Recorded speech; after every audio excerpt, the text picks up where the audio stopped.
Okay? What are you thinking? You like that? Okay. Okay. Let's clay. Was that all right? Now, the only thing that we didn't do that normally I would do is I would share some of the reasons, some of the benefits of claying. So some of the benefits are I think and the internet world gets to hear this though. But some of the benefits is that. Well, do you want to come back on another take real quick? And while Mike's claying, I can just jump back in so you can do a smooth edit, and I can go over the benefits of claying. I can be in close while you're spraying. Oh, and just do a voiceover. No. Oh, no. No, I don't want No, what we'll do is we'll do the end. All right, we'll to press the car. All right, hold on. Let's do one more. Okay. We're gonna come in off. You'll be doing this. Then when you're done, you were the one that was playing. Right. You'll come back on from that. Then that's. What are you guys trying to add? We never hit the benefits. The benefits. It makes the paint smooth. That increases gloss, and then you can do that in the next part. After you can segue that into the next part. Now that we're done, what do you call it? That, okay. Yeah. The benefits of claying. What reason why we clayed it before we brought to this step was because. You can add whatever. Yeah, but that's how we can segue it in because you're going to come right from that right back in. Okay, let's do it then. Let's get playing, guys. Okay, let's clay this car. Hey, how are you doing? My name is Mike Phillips. Mike, we met. Okay. Yeah. Hi. What's your first name, though? Joe. Does anybody here have any questions on claying? The purple Corvette? Okay. Yeah, you said you're going to come by. He's got come on over here and see. This is live. You're being broadcast right now. Oh, that's right. Okay, Al's buddy. So, hey, everybody, we just got a new guy here. His name is Joe. And Joe is a local car guy. He's got what year is that Corvette? 73. He's got a 73 Corvette. It's a very beautiful purple. And it's got the Tasmanian devil, the cartoon character right there on the hood. So, kids love this Corvette. I kind of like it too. I like that purple color. Yeah, love it. Sure. Well, what we're doing is we're going to detail Al's car, but we're also shooting a how-to video. And then while it's still wet, so who's the dog? with the rinse water. Rocco. Can you clay it like that, or do you not recommend that? Water by itself isn't very. Hey guys, do you need some clay? And theoretically, could you do what you're asking me? And the question is, can you use the water that's on the car as a lubricant Tyler, to how clay? you doing? Right. Mike, Good. Mike, you can't talk over me, bud. I'm gonna have to throw this at you again. Mike doesn't have an off button. Theoretically, you could use the water from your rinse water as a clay lubricant, but it's just you're gonna have the clay is gonna stick to the paint, and it might not be as effective at abrading away the contamination. Okay. So, what I would recommend in that case, if you're trying to save time, is quickly towel dry the car. Don't worry so much about the streaks, because that's all going to come off when you clay anyways. Okay. So lightly dry the car and then come back with the lubricant. Does that make sense? Yes. I only just did just the center there. Absolutely. Sure. Remember, I'm mic'd live, so everything you say the whole world can hear.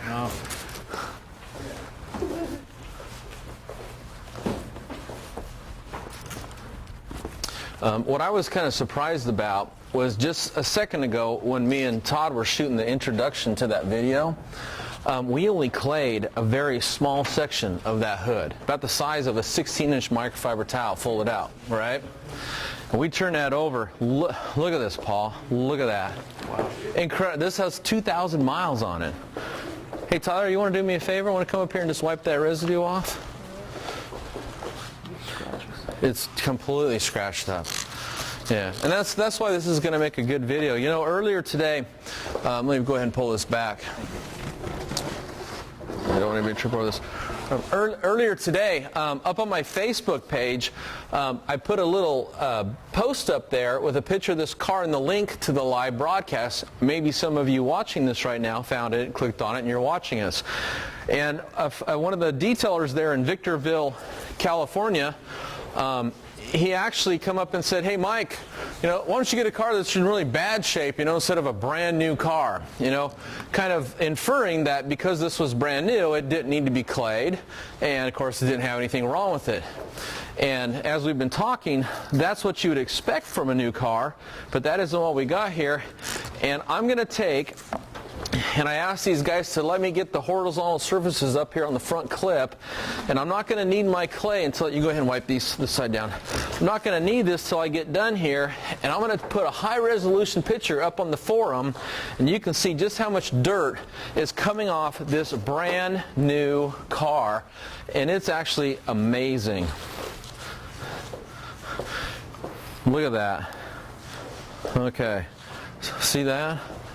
So you just have to wonder, look at that, Tyler. Look at all that brown crud. You just have to wonder what this stuff was, you know? Is it just air pollution, industrial fallout? But look at that. You would think a brand new car wouldn't even need to be clayed. But it really did have a lot of the bumps like we showed on the video. It felt just like asphalt, basically very rough. And again, I'll take a high resolution picture and put this up on our forum. You can see that's, you saw me do this live. All this gunk is coming off a brand new car. If it's happening to this Camaro, chances are it's going to happen to you're going to have to clay your car too.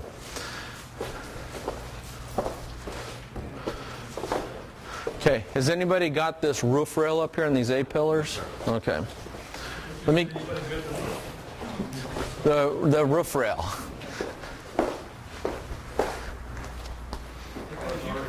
How's the forum doing, Nick? Good. Okay.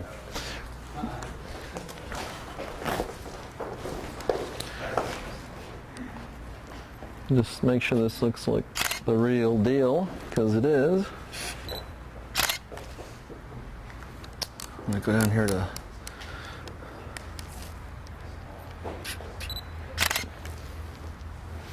and one more. Wow. You want to see, Nick? Wow, that's dirty. That's really dirty for a brand new car. Yeah, well, just off the brand new car, just the hood. That's not even the rest of the car there. Now let me get a shot of everybody working on this. Beautiful. Give it up if you can give it a couple shots once in a while, that'd be cool. Okay, how many cars have you buffed out since boot camp class? A couple. Couple? Yeah. Can you name them? Did my Duster. Yeah. Duster? What year is the Duster? 72. 72. Oh, that's a, now what size motor's in there, Paul? 340. Right on. Is that a hot rod or is it restored? It was restored. We just sold it. Somebody who lives at Lucy bought it, so it'll be dropping around. What color is it? Teddy blue. Oh, cool. For like 72 was the first year. Okay, what else is the Tyler buffed out? Sorry? Now we got the guys. Parts. Pretty good. Can you get your camera to come in and look at this gunk? Yeah, there's the go. Because this is just the hood. This was taken off just the hood.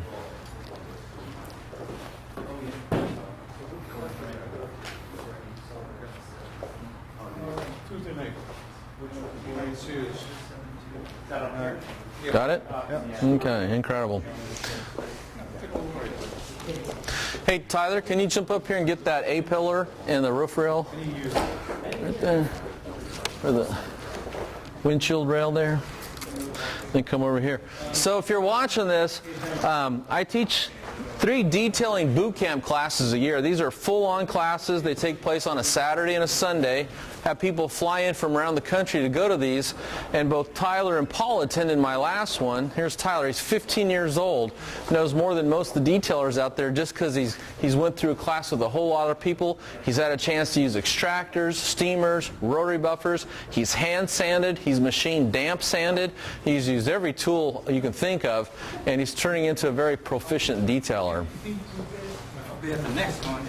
And Adam here is going to be at my next class, which is September 29th and 30th. So again, it's a Saturday and a Sunday class. And we hold those on Saturdays and Sundays because, again, a lot of people fly in and they want to get both days knocked out while they're here. So, normally we like to take Sunday off, but when you got people flying in, I mean, my last class I had two guys, one guy flew in from LA and one guy from the Seattle area. That's 3,000 miles to get to one of these classes. Mike, to be honest with you, people that come to my place of business to talk about making sure that the people that when they get their car delivered use your process before they see the car, and they'll look. Is that right? Oh yeah. Very Well, you know what you're doing. yeah, Adam works at a Blue Marlin Motors, and they sell a lot of high-dollar special interest vehicles. It could be something antique, could be something hot rod, it could be something brand new like a Ferrari. But Adam has been detailing all the cars down there. He's been coming down here, hanging out on our Thursday night classes, learning how to do some of the more complicated techniques, and he's going to be going to the boot camp class to get everything under his belt, so to When speak. you deliver a dream, they expect that dream to be. That's right. And that's a reasonable expectation too. Okay, have we got everything clayed, guys? Almost? Okay.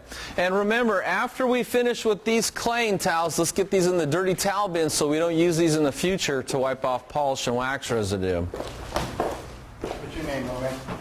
Tyler. Tyler? All right, you want to help me out? All right, I'm gonna let you on the boards. That's everything else to do my other running. Okay, tell me a lot right here. Well, all you have to do is go up my tape.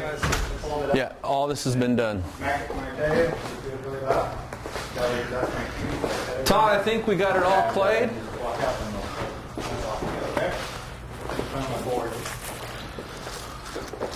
Let's give it the little test here. Oh, that is so much better. So much better. Come up here. That feels good too. So I think we're ready to start doing. What do you think we should do next? Well, I mean, well, I don't know if I can even focus on that, Mike.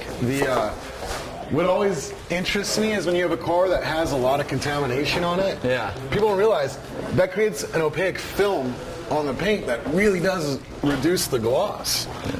This thing is already looking far more shiny than it was when Oh yeah, it just came by in. claying it now it's glossy. It's much more glossy. Absolutely. Yep. No, that's a good observation. We'll definitely, we have to shoot the, all right, Ian, so we have to shoot the test spot and the polishing. Do you want us to tie that into one take? I mean, this is going to need the compound. All right, well, then go straight into the compound. Then the test do spot. the test spot. You know, you can come in off of like Two-step. Compound, polish, wipe off, inspect. All right, well then what machine do we want to do the test spot with? A flex or a porta cable? Either one. Whatever. Either one. Either one. You know, I think sometimes the majority of the people that might watch a video or a live broadcast like this might be new to machine polishing. So the entry-level tool is the porta cable DA style polisher, but the flex is just as easy to demonstrate too. All right, or we do both. How about we do the compounding with the do the compounding with the portal, then do the compounding with the flex. and we'll do Yeah. the polishing with the porta cable. Yeah, because we can tie it in together that, hey, they're both safe tools to use, you know. Pick your poison. All right, one of you is going to be here. Okay. Test spot will be right here. Okay. All right, so Mike, who's going to be doing the test spot? I'll polish with it. All right. So Todd do it. I was thinking we'll start by laying the tape, and then Mike can, hey, what are you doing? Okay. No? No, that's fine. Let's get plugged in. Do we have cords? All right, so you're going to be right here. We do have cords. Hey guys, we're going to be getting ready to do the polishing. If you want to take these 50 footers, and we usually run these from these back plugins here to reach all the way to the car, and we use these 25 footers up here that are closer. You can hold it down here? Yes, sir. Okay. Mike, Yeah, when we're doing this, we're going to shoot just one continuous roll, right? we're going to try. Get this in one take. Test spot, talk about, so we got to talk about the compound, the polish, the pads, the machines. It's a lot, Todd. Thanks. It's a lot of work.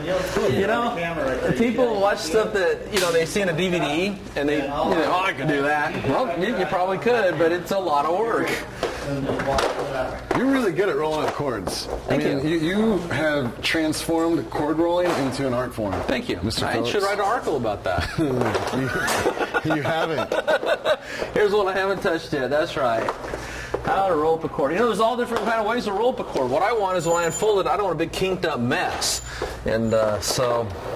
Well, then I don't think the problem is the way you roll up the chord. I think it's the way I just unrolled it. It could be. here's some products. Okay. Those are those ready to go? They are ready to rock and roll. There's no safety seal. Who's going to be taping? I'll put the tape line down and let Todd explain what we're going to do. Okay. Or that works. No, that works. Anything you want to do, man. No, I'm cool with that. Whatever you think. Tape we'll do an L, and I'll just go into. I'm just going to go into talking. Yeah. And then. Yeah, and you for wanna everybody start? out there in the internet world, what we're going to do is called a test spot. And this is something need a swirl finder? I got on the internet, I think I can document 1994. I may have been on it in 1993. And if you really want to know, back in 1993, 94, there weren't any websites up. There were college kids' websites and military websites. That's all I was up. I was using Mosaic Beta 1.2. It became Netscape. No, I'll do B-roll after But that. I'll do B-roll. I started talking to people how to detail cars on a thing called the Usenet news groups under Rec Auto's MISC and Rec Auto's Tech, and I was always showing people how to do a test spot. And the reason why is because I kept meeting people that would take and buy a product, they'd rub it or buff it all over their car, wipe it off, and then sit back and go, dang, that doesn't look good. And what I taught them was to do that to one spot and make sure what they're going to use is going to look good before they did the entire car. Make sure it's actually going to work, and you save yourself a lot of time and heartache. Okay. Test spot's going to be right here. Lay your line down right here. Okay? Okay. You're taping? He's taping. I'll tape. polish. Okay. All right. So you'll be in like this. Okay? Okay. Todd, you'll come in. You're going to come in over this way.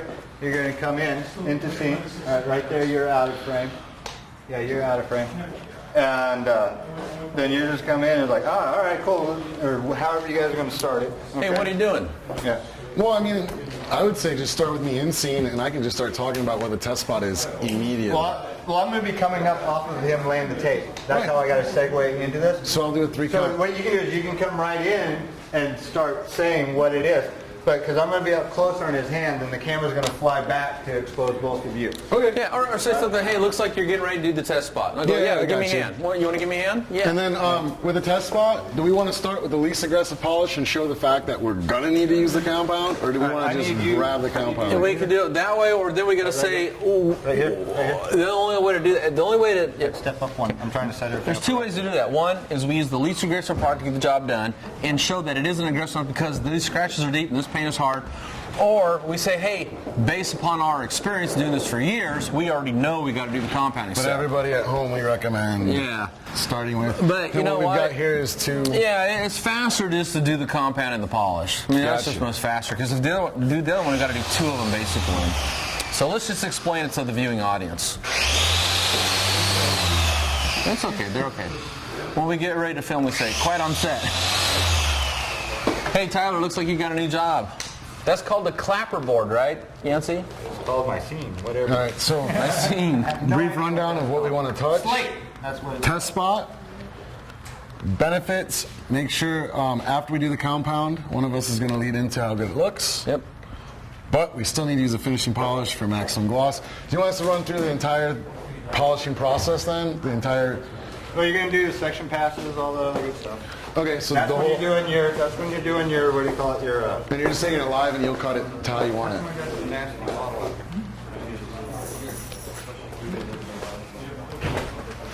Yeah, so we'll lay the tape line down, and then we've got to remember we're going to be speaking to an audience of people that may be watching this trying to figure out how to do this on their own. Okay. So Polish compound. Oh, you can see it from the back. So what we're going to do is we're going to do a test spot, and then we'll explain why. The whole Yeah, just keep purpose it of on. this Okay. is to dial in a system and prove that it works in one small area before buffing out the entire car. You know, if you can buff out one area and make it look flawless, you can do the rest of the car. So that's where we're going to prove our system in. Okay. I'll do the compound. After I'm done compounding, switch sides, you can do the polishing. That sounds good. Yeah. Either or. Yeah. Well, you don't even have to switch sides. You can just hand them the polisher. I'll hand it to you. Yeah, okay. No, I like that. Okay, are you gonna I'm just kidding. You look good, man. You look good.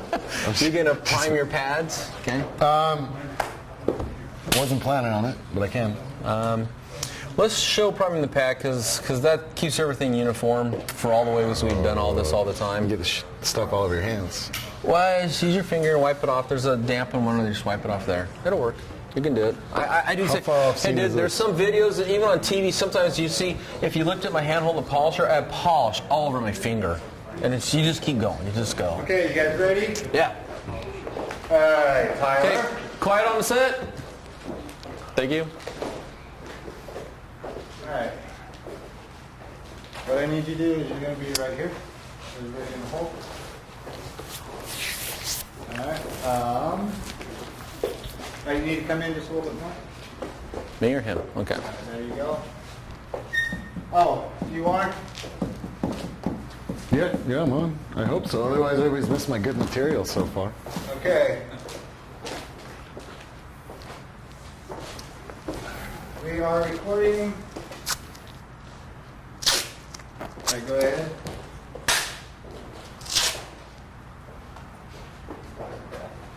All right, go ahead and put your tape down. In 3, 2. Hey, Mike, it looks like you're getting ready to do a test spot. That's right, Todd. I just put a piece of tape down here on the hood, and the reason for that is because I think what we're going to do right here is we're going to polish on this side, then we can compare the results on this side to the before side and tell if we're making any progress. Absolutely, and a test spot's nice because it allows you to figure out the process that you want to use or the process that's going to work before you do the entire car and realize that what you've done hasn't worked. Yeah, I met a lot of people that went out and bought a compounder of polish, used it on their car, wiped it off, and found out that actually they were working backwards. They're making the car look worse. So the whole purpose of a test spot is to dial in your process and prove that it works to one small area before you do the entire car. And if you can make one small area look good, that'll give you the confidence to tackle the rest of the car because you know it's going to come out looking just like your test spot. Well, and that's important too because cars have widely different paint systems. A particular process might work on one car, but it won't work with the same results as a different car. So if you don't know exactly the results that you're trying to achieve, you could work backwards like you said. I've been detailing cars for probably longer than I want to remember, but anytime I'm working on a car that I've never personally worked on before, I do a test spot. Absolutely. And not only do different manufacturers use different paint systems, but this is a 2012 Camaro, and the paint system used on this could be different than a 2011. So even if I've buffed out a Camaro from last year, the paints could change and it could be different. And when we talk about the paint, it's basically the hardness or the softness, or a better word is actually polishability. Polishability. So what we want to do is we want to find out what it's going to take to remove these swirls and scratches and restore a show car finish. And even some cars of the same model year, same color, can have different paint systems if the manufacturer has changed halfway through the year or had an update to the system. They can change systems on Paint the fly. colors Yep. have different clear coats. And that's because technology is always changing. Absolutely, always evolving. And speaking of technology, what we have here is the Blackfire correction system. It's a two-step polishing system. It allows you to get professional results in the comfort of your own garage. It's excellent. There's a SRC compound, which is designed to remove heavy defects, and then also the finishing polish, which is designed to restore maximum gloss. And it still has a little bit of cutting power, so if your paint is lightly swirled, you can sometimes get away with just using the finishing polish. What I would recommend, though, for anybody at home that's polishing for the first time, always start with the least aggressive method first. Yep. Start with the finishing polish and a fine pad.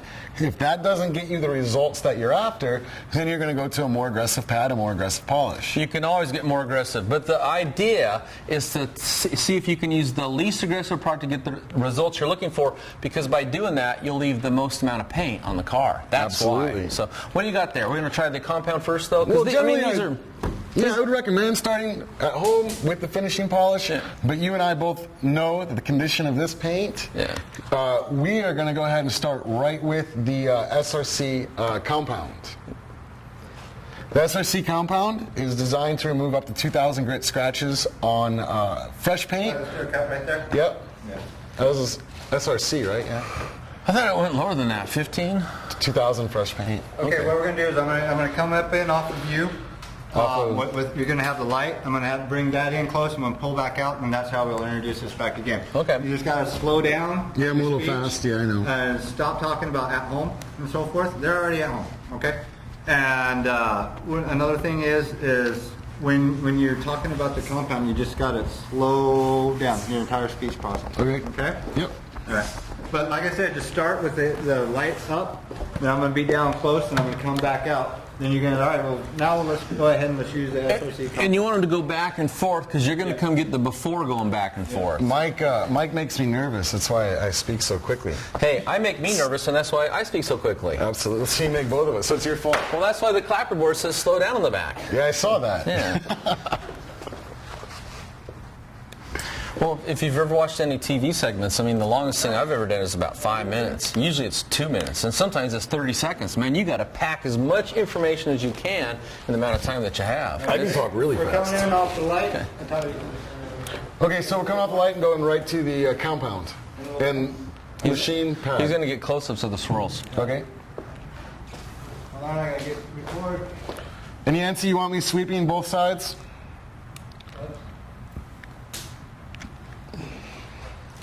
Yeah, sweeping both sides. You look very astute today, Mike. Todd, and Go ahead and same clap. thing, same back at you. So. Now we're looking intently. All right, shine it back and forth. There we go. Yeah, Mike, with paint that's in this condition, I think we should start off with the compound first, actually. I agree. Based on my years of experience, just looking at this, I can tell you a fine polish is not going to take those swirls out. At least it's not going to do it quickly. Might as well just jump to the big guns and get her going. Absolutely. And for the big guns, we have SRC compound from Blackfire. It's a consumer-friendly compound that's going to remove deeper imperfections while restoring gloss to the paint. It doesn't leave a lot of haze behind like the older compounds, and that's because it uses a really advanced diminishing abrasive technology. Yeah, so it doesn't scour the paint like the old-fashioned compounds. It doesn't. If you want to hold that for me, I'll You get bet. the machine. And what's really nice about the Blackfire is you can actually use it with all style of machine. You can use it with a random orbital dual action polisher. You can use it with the Flex, which is a forced rotation dual action polisher. And it's actually perfectly safe to use on a rotary polisher if the guy knows what he's doing. So it's very versatile. Absolutely. And what you're going to use here is called the Flex 3401. Correct. And if you grab that pad, you can kind of show everybody how this is forced rotation. So it's not free spinning like we're going to use with the Porter cable in a second. It actually has a lot of power, yet it's very safe. It won't burn the paint and it won't put swirls in. Absolutely. And what's really nice is the pad that we're using is an orange foam pad from Lake Country. It's called a constant pressure pad. It has a dual layer of instant rebound foam, this blue layer of foam that allows you to actually tilt the machine, and the foam will absorb the off-axis movement, keeping the pad flat to the paint. It's excellent to use for beginners who, if you've ever seen a Yes. new person polish, they can kind of get a little crazy with the machine. So just it helps keep the pad flat, and that's the key thing. Absolutely. Okay, so I've shaken this up, so it's ready to go. What are you going to do there first? Well, first I'm going to prime the face of the pad. This is a CCS pad. You can see the pockets designed to prevent the polish from absorbing into the pad. So it doesn't saturate the pad. CCS stands for collapsed cell structure. And these little pockets here, the foam is denser there so the liquids can't go past it. And that keeps it trapped between the pad and the paint, and that's where you want the product. What I'm doing, I'm just applying an ample amount of product. Once we're polishing, we're actually not going to use too much product, maybe 3 drops. Yeah. But at the beginning, we want to make sure that the entire face of the pad is lubricated. Lubricated, and also has abrasives already applied to the entire face. So when he turns that switch on, 100% of that face is already going to work for him, removing swirls and scratches. So it's priming the pad. Absolutely. We'll add a little bit more around the circumference. And I always call this my working product because it's actually the product I'm going to be working with. It's not a glamorous term, but it's a descriptive term that gets the point across. Well, Mike, you're very descriptive. I've written a few articles in my life. I've read a couple of those. Okay, now when you get ready to start buffing this, now we've already clayed this, so all the above surface contaminants are out of the way. You're just going to stay on this one side, and then we can kind of compare when we're done what the results are. What kind of speed are you going to start out with? This is variable speed, correct? Absolutely. Because the defects are so deep and our goal is to remove the paint defects, we're going to use speed 5 or 6. Okay, so a range. A range between 5 and 6, depending on the paint and what you're comfortable with. I'm going to use speed 6, and I'm actually going to add a little bit of what we call down pressure to the face of the pad. That's going to help this machine remove all the swirl marks and damage. What's really nice with the dual action machine is it doesn't just spin. It oscillates while it spins. So you actually get a curlicue movement, and that creates or prevents the heat from building up on the paint, reduces the risk of damaging it by burning it. And it also prevents you from putting in what we call holograms or rotary buffer swirls. Absolutely. So swirl-free finish. When I start off on the test section, we always polish, we say like about a 2 foot by 2 foot size. If you need more corrective power, you shrink the area. If you're trying to remove less defects, you can enlarge it slightly. But the Flex 3401 has a variable speed trigger, so I'm going to lightly depress the trigger and spread the product out over the working section. And then bring your speed up? Absolutely. Okay.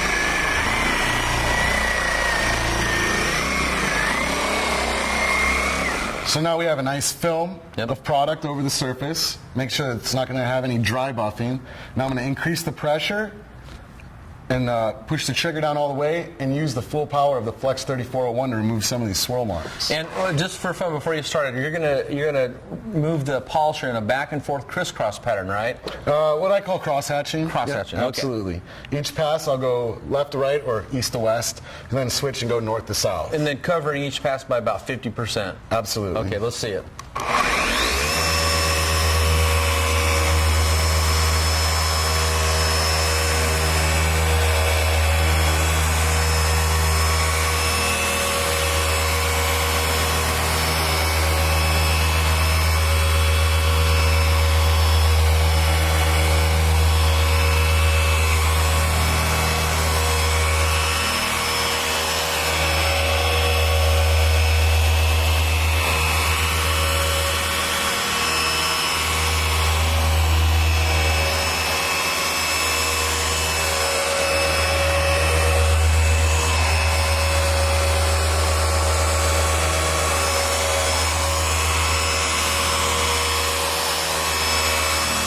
You can see the polish is starting to break down. It's becoming a little more clear. So what I'll do, just to refine the paint a little more, is I'm going to reduce my pressure on the trigger and slow the machine down, and reduce my pressure on the pad so that we're not cutting as much of the defect out.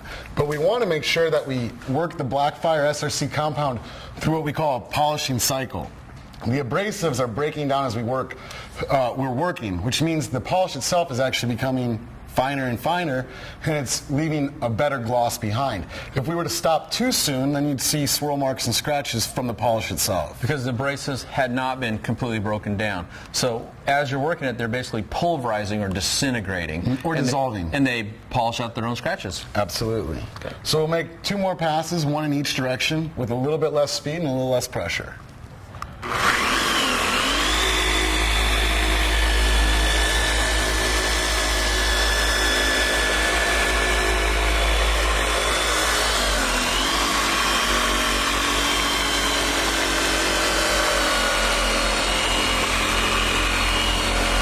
A mistake that I see a lot of beginning polishers, people that are new to polishing, make is they get on here and they hear the sound of the machine and the vibration, and they start.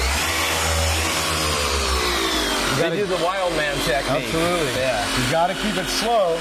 You got to allow the machine to work the polish against the paint. Exactly. For you. You want to give the oscillating action, downward pressure, and then time. That means moving the polisher slowly to affect the paint or to abrade the paint. Now, one of the things I want to share is whenever you're using a compound or a polish, you don't want to let this dry. So I've got a clean microfiber towel. I'm just going to come down here and gently wipe this off. Now I see you're wiping away in little circles. Is there a reason you're doing that versus scrubbing back and forth? Yeah, and the reason I want to do that is because, you know, the compound has got its own little grip to the paint, and what I want to do is I want to pull it off carefully without having to use too much pressure and possibly put a towel scratch back in. And so if I take small little swipes, I can overcome that grip strength with my towel versus if I try to take a huge swath off at one time. Usually what happens is I put the towel down, my hand goes this way and the towel stays there. So by taking little bites, anything is easy to wipe off. Kind of like Pac-Man taking little bites of the ghost. Remember that? That's the analogy I always used to use, the Pac-Man effect. So let's take a look at the paint. I can tell without any light how much darker this side looks already. Let's see. What do you think, Mike? I think this looks like it's ready to probably put wax on. All the scratches are gone. Not quite yet. We could put wax on the paint right now, ship it out the door, and call it done. But we're actually leaving a little something on the table. What's really nice about the SRC compound is you can see the quality of finish it leaves. But if you really want to go that extra mile, we recommend finishing with the SRC finishing polish. It's an even finer grade of polish. And what it's going to do is polish the paint or jewel the paint like a mirror. Yep. It's going to look absolutely stunning. Well, it's going to maximize clarity because this car has a clear coat. So the whole goal of polishing out a car with a clear coat is to get the clear as possible so your eyes can see the color underneath. And so the compound, you're right, it did an amazing job. It looks like a lot of polishes have already been used on here, and that's just the first step. That is the The first next step. step, maximize gloss and clarity. And what the second step is the SRC finishing polish. This uses a similar abrasive technology to the compound, but it's a finer grade polish. It's designed for that last step, creating an ultimate gloss. What SRC stands for is scratch resistant clear, but this polish can be used on all types of paint finishes: single stage, old lacquers, enamels, metallics, even gel coat. Very user friendly. And what we're going to use to apply this is a different style of dual action machine. This is a random orbital polisher. If you call that for me, Mike. You bet. This is a random orbital, so it actually can oscillate, and the spinning action is freewheeling. So if you press too hard or run against an edge, it's going to stall the pad and prevent it from spinning. Now I noticed you got a mark there. The reason there's a mark is what causes that pad to spin is actually centrifugal force. So sometimes when it's running, it's really difficult to see if it's still spinning. You want to keep the pad spinning to make sure that the machine is polishing out swirl marks. Not that we have any swirl marks left, but we still want to break down the abrasives and maximize gloss. And that's because that's this type of tool. Why don't you hold that one up real quickly? Sure. Now this is direct drive, and in order to make that pad spin, you got to grab that thing, and actually you can hear the gears turning. With this one, see, that just free spins. It gets its power from the speed when you have it on the higher speed setting. And again, like Todd said, that black mark just makes it easy for your eyes to see that it's rotating, because without it, it can be kind of hard to tell. And you want to maintain pad rotation under pressure if you're trying to remove out defects. Sure. Did you want to go ahead and You use the bet. black fire on this and see what we can do? Let me trade spaces with you. Absolutely, Mike. Okay, so this is a brand new clean dry pad, so I'm going to go ahead and do like Todd did. I'm going to go ahead and prime the pad, and I'm just going to take and put some of this product on here. Hold that. Absolutely. And then I'm actually blocking this with my hand back here so it doesn't spin. I'm going to take my finger to spread this on here, kind of like you're putting butter on toast or frosting on a cake, and just work this into the pad a little bit. And that's because this is a brand new dry pad, and that way when I turn this on, 100% of this pad is going to go to work for me polishing out this paint. If that's how you spread butter on bread, I don't know if I'd want to eat at your house, Mike. Okay, now this is variable speed, and the adjuster's back here starts at 1 and goes all the way to 6, and usually for the machine polishing step, you want to be on a range from the 5 to 6 setting. Okay, I'm going to put the cord over shoulder just like you were doing, so I don't sit here and drag this up and down in the paint, and I'm going to do the same thing Todd did. I'm going to make a crisscross or cross hatch pattern, and I'm going to start out by spreading my product out over the entire surface that I want to work. That way I have a uniform layer of abrasives down. Then I'll slow my arm speed down and start working that polish and maximize that glass. And what's gloss. really important to remember, same thing as before, is this uses a diminishing abrasive. So you're going to want to make sure you work the polish through its cycle. Yep. The abrasives in this right now are already ultra fine. Yes. But as you work them, they're going to become finer and finer, and that's why we're going to see a deep, wet, whiplash created shine. They're going to disintegrate, pulverize. Pulverize them. There we go.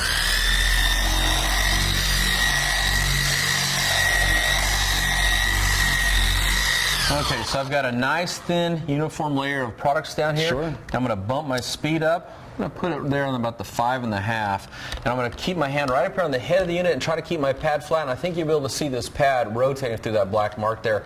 And I'm going to make probably 5 to 6 section passes, then we'll turn it off, wipe it off, and inspect the results. Sounds great.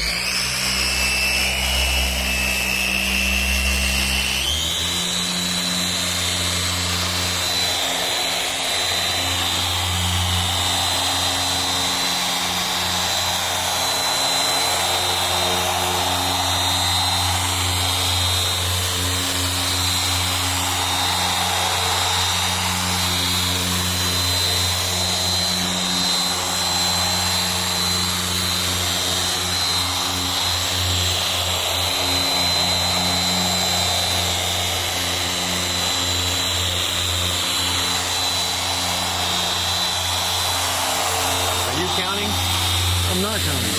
That was 3, this was 4.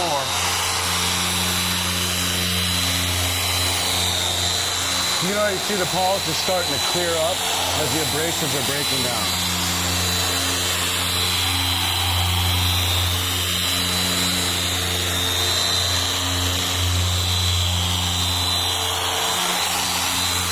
good, Mike.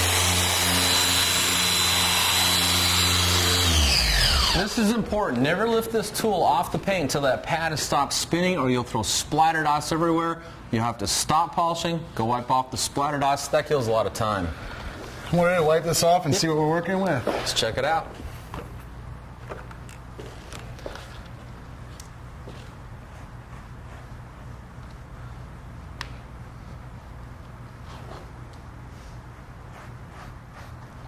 It looks like it wipes off really easy. Absolutely. It's designed for fast removal. Okay, so now what we want to see here is we want to see an absolutely flawless show car finish on one side and the swirls and the scratches on the other side, which represents how this side started out. We'll see if we've tamed the cruel master. Okay, and how you use this tool is you don't hold it down real close. You hold it about 1.5 feet off the surface of the paint, and then get it so the light is bouncing back at your eyes, just like this. Then we'll draw it back and forth. Look at that. That looks incredible, Mike. Good work. Now, that's what a brand new Black Camaro should look like, isn't it? Absolutely. And it's only going to get better when we apply the Black Fire Wet Diamond All Finish Paint Protection Sealant and the Midnight Sun Ivory Carnauba Wax. That's right. Well, enough talking. You ready to get to work? Absolutely. Let's do it. I thought you were going to do all the work for me. No, I'll just help. And cut. Okay, let's. We need to let him get B-roll, but Yeah, but it's better without the tape, right? No, I gotta get you where you guys are going back and forth. You need to put the tape back down. Then what you... let's get a fresh piece. It's okay. You sure? Yeah, get a fresh piece. You're Mike Phillips, Mike. Did you know that? If anybody needs to use the restroom, straight through that door. We have water too, I think, in the cooler. Yes, we do. Nobody's getting to it. Thank you, Nick. Start charging them. Yeah, I was going to say charge and we'll split it, Al. We'll split it. Okay, then a lot of times, when you're doing this sound, everything done on TV has to be done so you can't make a mistake. So the edge is always a little bit lifted up, and when you pull back, you always want to pull back at an angle. Just not because on a brand new car like this you'd ever pull the paint off, but I've worked on some cars that are restored, that are older, and take my word for it, you always want to pull the tape back up at an angle. You don't want to make a whoops. Do you want to hit that with a quick detail spray and make sure there's no streaks? No, you're fine. I think it's going to look good on camera. You'll be surprised. I mean, it looks good in person. Oh, man, it looks good. Show me the light. Now, I was doing that, so for continuity, you want me doing that again? You were the one that was doing it? Yeah, I was doing on the this other part. side? Yeah. This is my better side Otherwise, anyways. it becomes a blooper. All right, put it down. Okay. No, this is my good side. I need... I'm a little more light. tout. Okay. Better chin line. Need to get it where you want. I gotta show you the end. Okay. Yeah, right. Yancey's holding my hand. Like that. All right. Okay. You're showing. Okay. All right, you ready? Yep, I'm ready. I'm gonna shock myself. All right. Move it back a little bit towards you, right there. Okay. All right. All right, I'm recording. Go.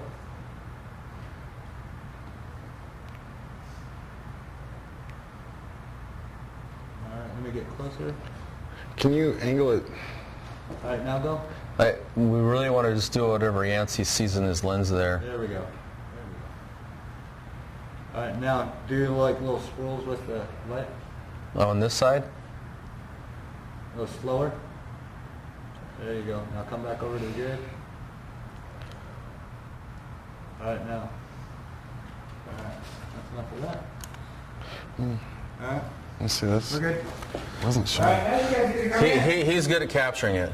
Take my word for it. All the other guys on the camera teams I work with, they never get this. He always gets it. Okay. Okay. Let's go to work, guys. Oh, yeah. Hey, guys, come over here and check this out. Everything we showed here is the real deal. You don't have to have 33 years of experience to do it. That's right. You can see the difference. You can do right? this, It makes it easy. you can do this blindfolded. It's got great to it. All over there on that It table. had great to it. What are those little dots and stuff? That's just Is this some compound that's still on there, some dust? And sometimes what you'll see on a lot of newer cars is actually that can be road rash. It's pretty normal. It's like on clear coats. sandblasting. Yeah. Do you drive this on the expressway? Okay, let's get the polishers going. On a throughway. Let's get the extension cords all plugged in. That's really nice. The difference, though. You guys can see that? Even without the light, it's like, wow. You want to take a peek at my 96? Yeah, I can walk out there and look at it real quick. Watch out, going right there to plug Here's in. the light. Good look. Mike, can I use this? Yep, that one's ready to go, yeah. You gotta put some product on there, other than that.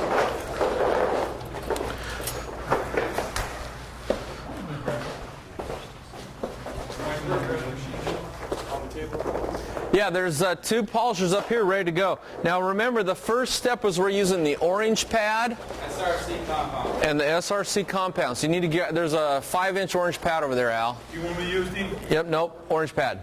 We're doing the exact, orange pad. Orange pad, yeah. We're doing the exact same process now that we did up here. Orange pad, compound, white pad, polish. Yep. Can we use this pad that we're going to use? Yeah, go ahead, yeah, grab it. All right, this car belongs to Al if you guys mess it up. Maybe we'll have a water limit. Okay, let's see. We can get another guy plugged in here. Here's 2 plug-ins.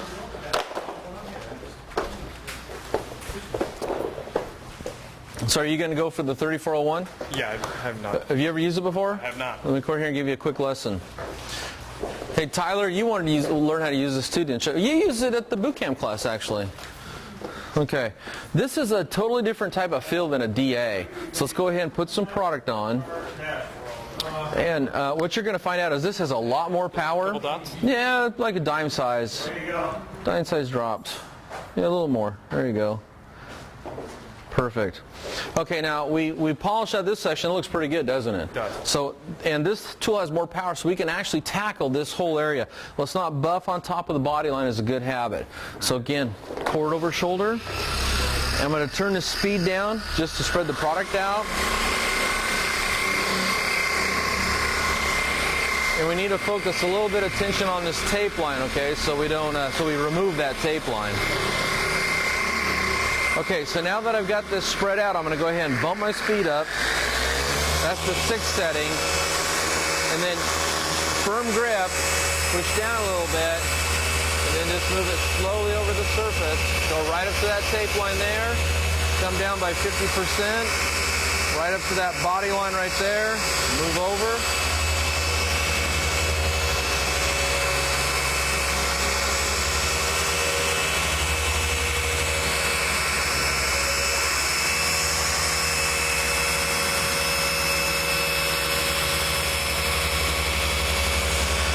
Change direction, right down that tape line. You can kind of see right here, I'm kind of pushing it into that angled panel right there.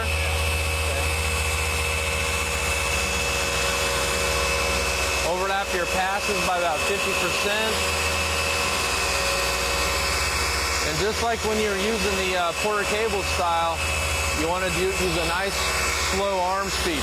You don't want to be doing this, okay? Now change directions again, and just keep doing that. And usually about 6 to 8 section passes will get that. So why don't you go ahead, I've done 2, go ahead and do the rest. And I'm going to put some tape right here because if you hit this with your polisher, it's going to want to try to pull it there.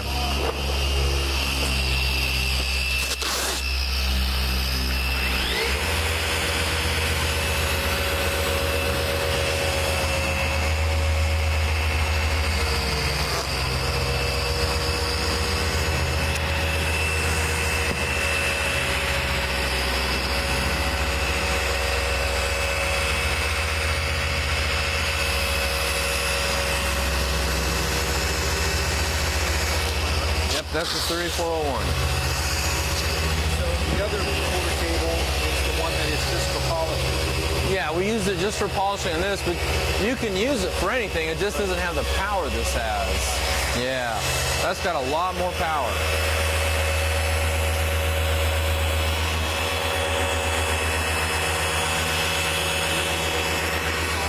Yep. We need to do all the vertical panels. Looks like these guys are getting back there. So if you want to start out, say right here in the door, and I got a roll around here. This works pretty good, except for you'll find when you push against the car, you want to roll back. So it's kind of up to you. But it's right there if you want it. And he's got that under control, so.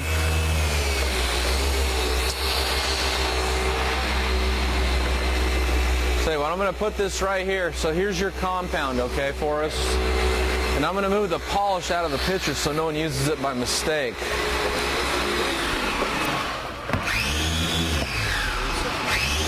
What's the compound we use? You know, I had 4 bottles out here. Here's a bottle.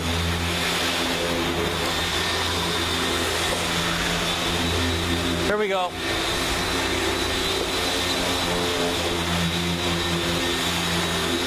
And I already shook this up today. Yeah, so it's good to go.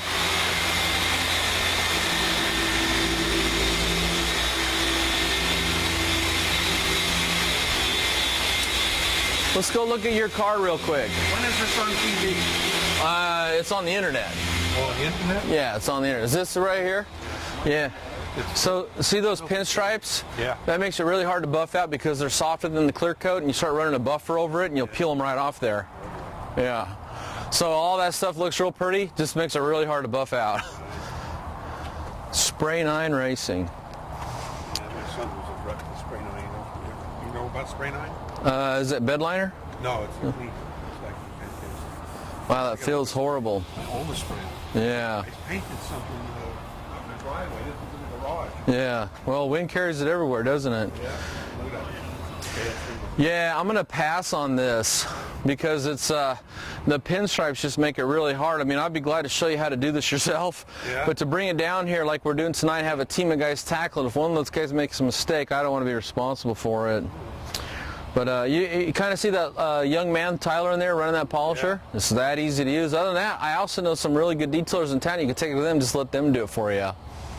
There's a guy over there in Palm City. His name is Robert DiTrelizzi. It's very good.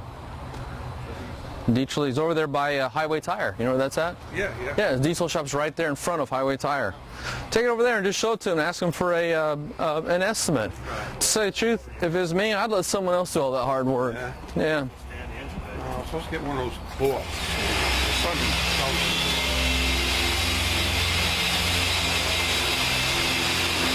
Yeah, thank you, Joe. Okay. I vote to have the Impala down here sometime. That's a cool car. Did you like it? I like that, yeah. Well, did you look at the pinstripes, though? What's that? Did you look at the pinstripes? Are they? No, I didn't see them. Oh, go look at them. That makes it a real challenge because pinstripes will buff off real easy. Lots of taping. Lord, no. A lot of finesse work.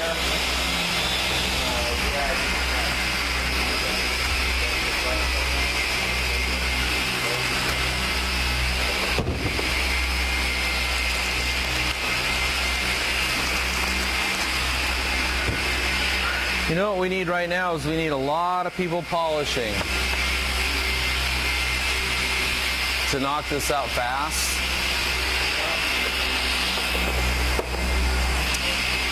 Yeah. Good.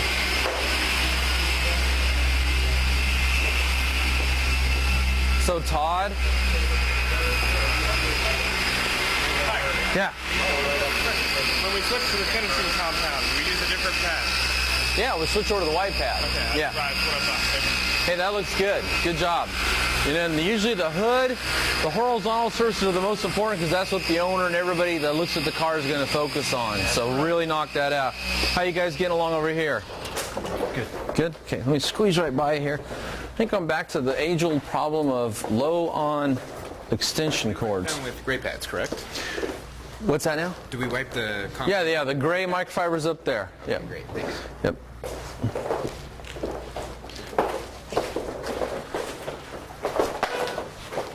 Okay, he's using that cord. You're using this cord, right? Yeah.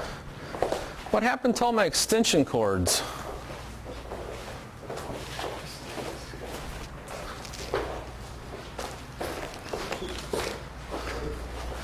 Yeah, I'll tell you what, I know where there's one I can go snag, so. Not your computer, yeah.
Yes, sir.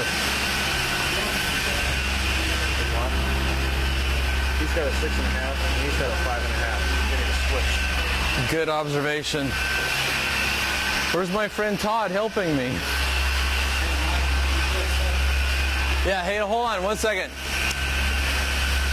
Let me see your pad size here. Of course. Yeah. Hey, Adam, come here. Let me show you guys a couple of things. Take your pad off. Take your pad off. Okay.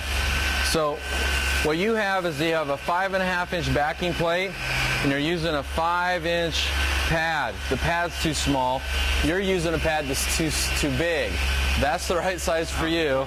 This is the right size for you. Always make sure to have. Well, definitely. You don't. Yeah, definitely to match your pad size to your backing plate. If you have the right size, you're good. Yep. You're good to go there.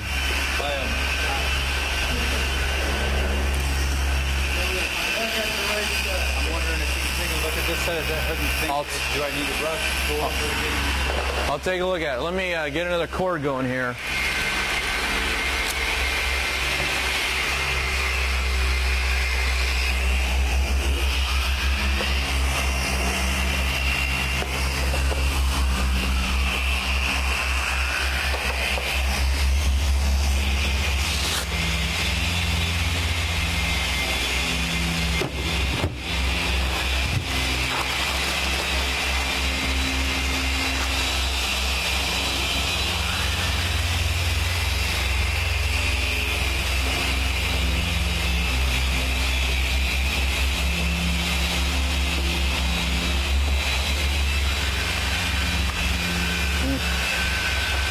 That won't work.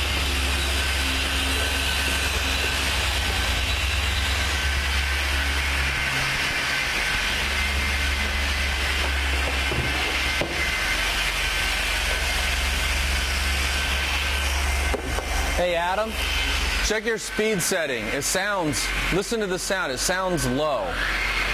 So check, what? You want to be on 6 on that tool. Yep, you need all the power you can get. What's that now? Doesn't the pad seems uneven? Probably my phone says it's my fault. I haven't. That's perfect. Okay. That looks good. There's a few scratches still up here, and they probably would come out if you had that on the 6 setting. A little bit more braiding action. Okay. And if you're using this to wipe paint, you're not. Okay, so yeah, that's a good idea right there.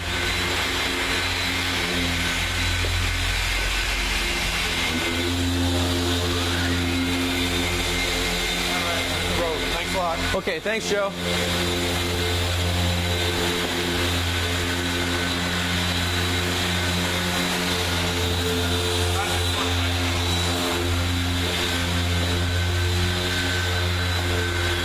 That looks beautiful.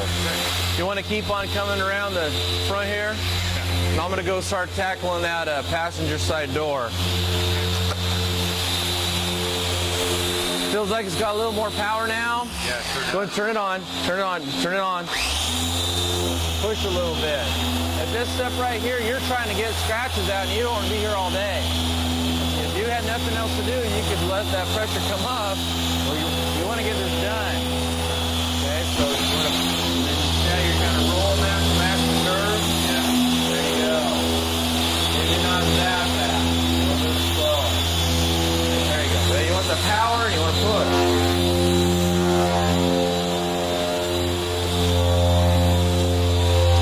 Okay, I'm going to borrow some of your compound here.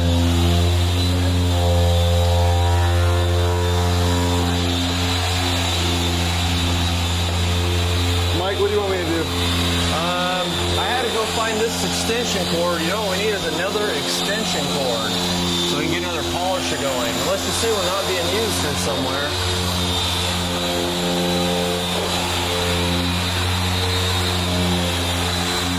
So we got Paul and Tyler on the other side knocking out the vertical panels. We got enough guys on the roof and enough guys on the back.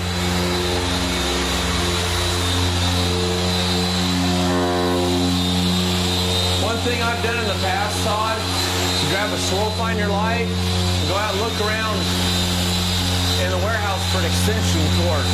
It looks like someone's borrowed a couple. Talking about that is getting dirt. Okay.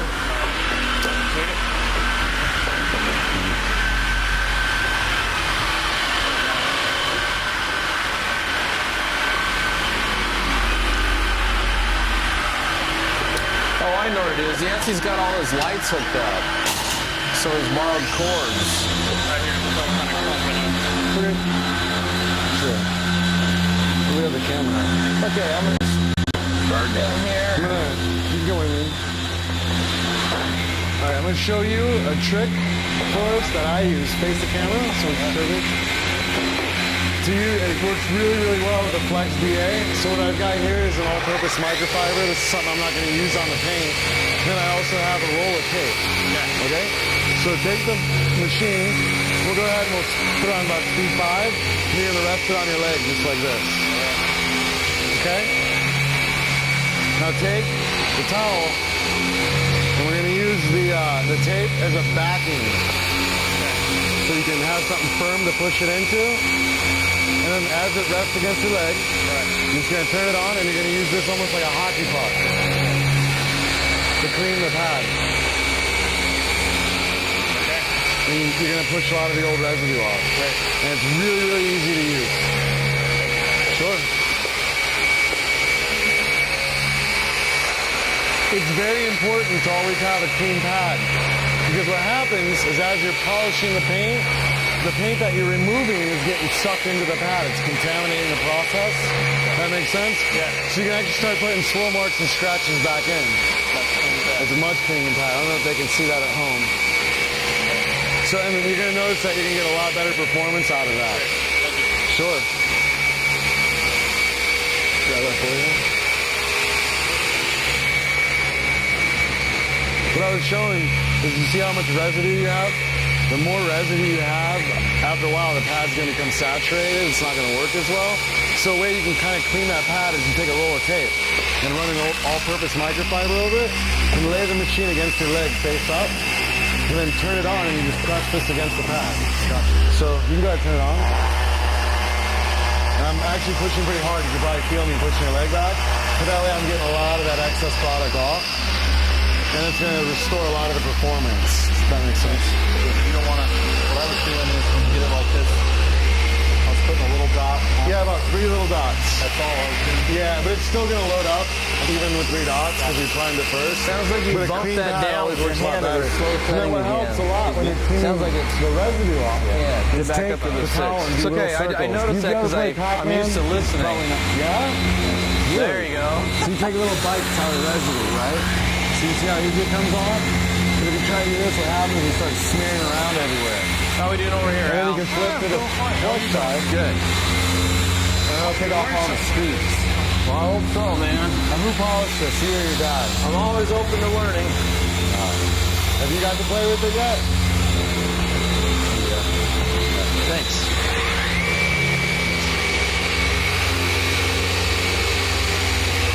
What speed are you using? 5. Go ahead and knock it up to 6.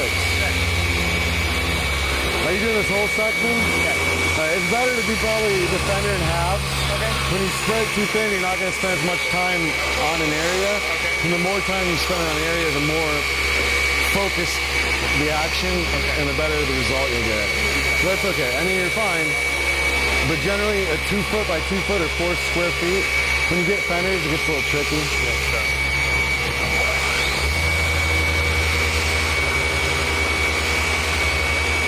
And then what's really nice about those pads is the flex will kind of want to walk around on you a little bit. Yeah. And that pad actually absorbs a lot of the reason why the pad is going to walk.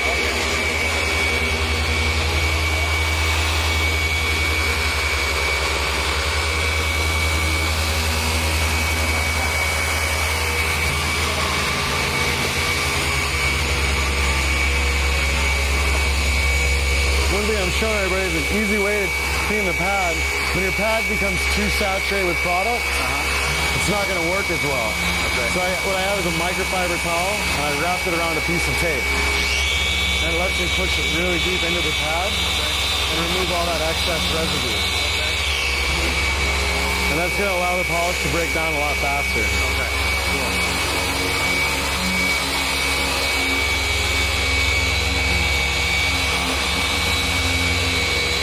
How's your pad? You going to clean it? Yeah, please. I had a microfiber towel up there, gray one, dude. No, it's gone. Hey, can I see a microfiber towel? Thank you. There you go, Mike. Thank you. Go ahead and slow down just a little bit. We want to make single. What section are you working right now, Al? Okay. It's a little bit big, but we're okay. What we want to do is want to go maybe 1 to 2 inches a second. So, like this. It's not going to burn the paint. Even if I hold it here. Yeah. You see, I'm holding it right here. Yeah. Can you feel that? It's barely warm. So you want to go ahead and give the polish time to work. And I'm putting some pressure on it.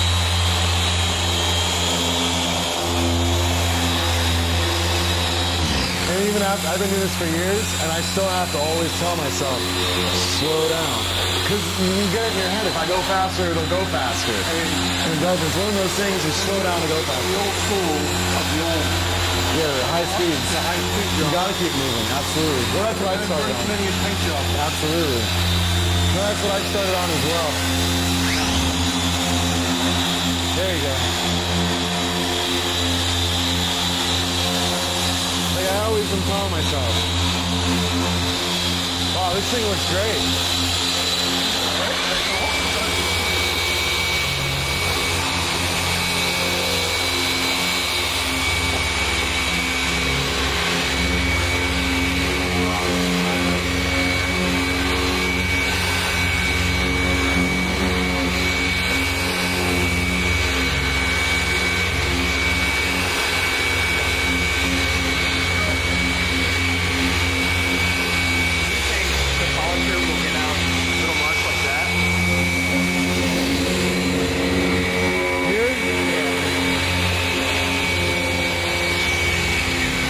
Where's the polish? Oh, you unplug? I think you get a compound. Yeah, I need a compound. Yeah. Where do we unplug from? Ah, okay. Now, what happens is you'll find that the paint on bumpers is usually a lot more difficult to correct. For me? And the reason is this paint has what's called a flex Use it with agent the flash in it. on. It tends to make the paint a little bit more difficult to polish. Mike would say polishability. So it can be more difficult or time is consuming to remove scratches from surfaces like this.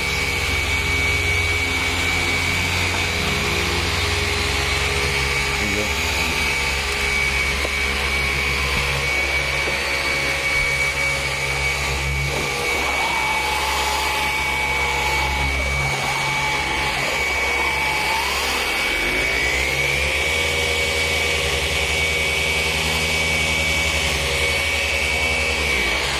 Now, one of the things you can do whenever you're compounding the paint or doing the first step, the correction step, is you always want to make sure, well, not always, but the smaller you make your working section, the more focused your results, the more correction you're going to do. Does that make sense? It's because you're focusing more time in that area. Yeah, So, go ahead with the same. because Yeah, we're trying to cut really difficult paint, just that we're area just going to isolated. focus Yeah, right in no, the go spot. right ahead. Keep Just working this spot only. So, Yeah, no, I this would is what, recommend maybe polishing 6 the whole thing inches over by again. Yeah. a foot and a half. Because, you know, Instead the of hood is 2 like feet by the 2 hood, feet. any So we're going horizontal to surface, that's increase the the most amount of important correction areas, typically, exponentially. because that's where everybody looks at. Yeah, so. That's just, you know, Adam, that's just part of the learning curve. You know, I've been doing this long enough that when I hear a polisher as I walk by, if it ain't the right speed, I want to point that out. polishing the edge like this, or polishing this edge like this. I'm polishing flat to the panel. So I'm letting the pad Sure. float off the edges, but I'm not That's actually understandable when polishing you're the edge, working 'cause on we don't someone want else's car. burn through the paint. Paint is always much thinner on edges. So I would never buff like this. I'd always keep it flat here. Let me see your part there when you're done, too, if you don't mind. Let me see your part. Well, I was just say when you're done, but that's good. Okay, here you go.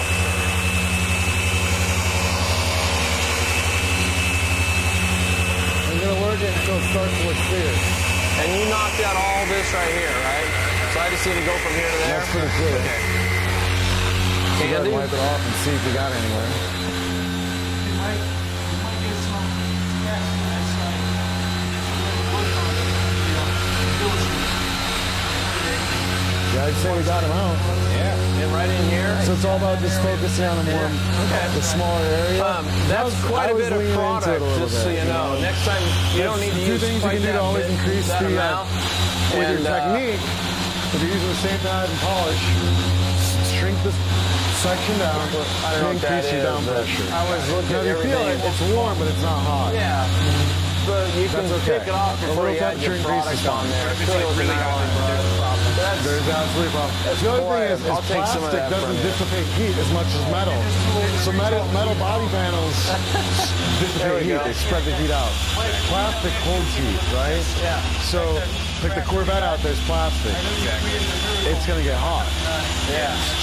It doesn't dissipate heat. So. Let me take a Same look thing at that with one. That rubber might bumpers lend or itself plastic to bumpers, the some same wet material. sanding. Injection Let me take a molded look at that when I plastic. get this panel locked out. Or some people would say fiberglass, but it's not really fiberglass. That's a lie. Then the other thing you want to do temporarily is clean your pad out. One of the ways I like to do it, take a roll of tape, wrap it around a microfiber, and lay the polisher against your leg, face off, lay it down with one hand. So you just like this. And then just take this, kind of grab it so it's tight. And you can push Like a hockey puck. like a hockey puck, and then dig it into the pad a little bit, and that pushes out any abraded residue. The clean pad always performs better. That's cool, yeah, no problem.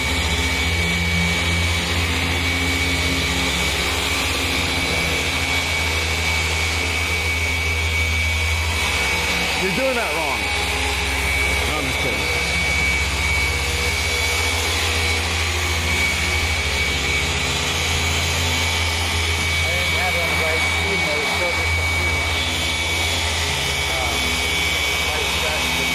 No, it's good. Nothing wrong with that.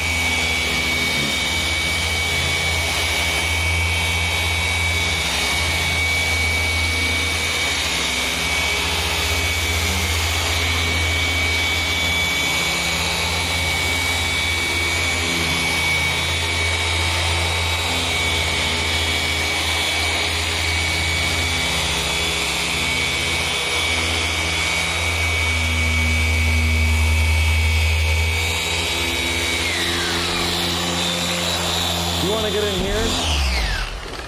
Can you get in here? We have a little 3-inch. No, you can use. You'll be fine. That's, Oh, yeah, 'cause you have to take yeah, that's all we have taped. You'll be fine. You gotta make sure you got. When we're done, yeah. We'll wait till everybody's done compounding, so we don't. All right.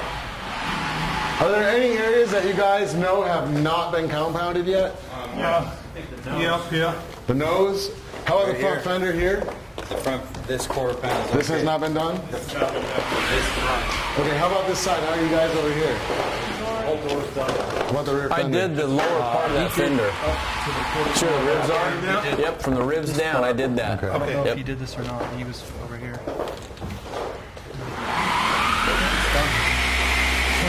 Now Okay, so this careful is when done. you're wiping, The so don't front put scratches fender's back done. in. Okay, so do you guys Fold mind that thing starting on four the front ways. That bumper? gives you cushion to spread pressure your hands, see? That's twice as much cushion as that. In here as well. I wish I had one. Is this plugged in? Yeah. It is. Oh, yeah. No, we'll do the compounding first. We'll do all the compounding. There's still some scratches right here too. No, let's just stick with compounding right now. Okay. Is this yours? This is yours? Okay. Beautiful workout. Beautiful work. Yeah, so go ahead and... Yeah, we'll get to the finishing. Look better? Next. Let's just stick with the compound right now. Yeah, so the whole car's been compounded. That looks good. You But know, not we here. aim for like 95% perfection. I think you've reached it. So that's good. We could shoot for a higher percentage out of it, but we're usually just kind of restricted on time. Yeah. Oh, here you go. Yeah, so it's not that we're lazy. Make me proud, Al. Make me proud.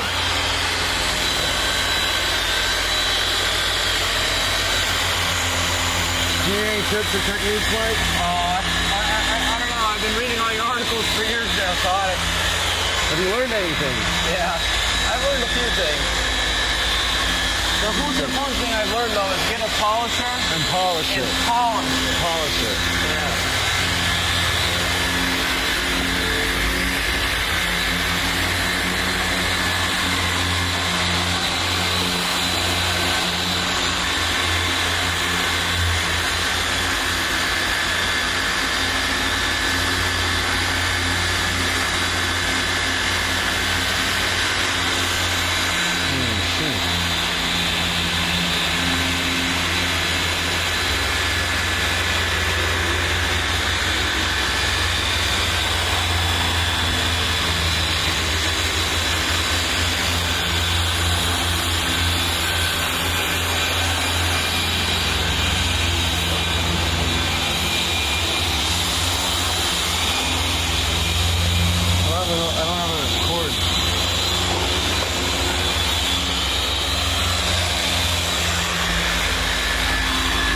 Good? Yeah, it's good. I'll wipe that off.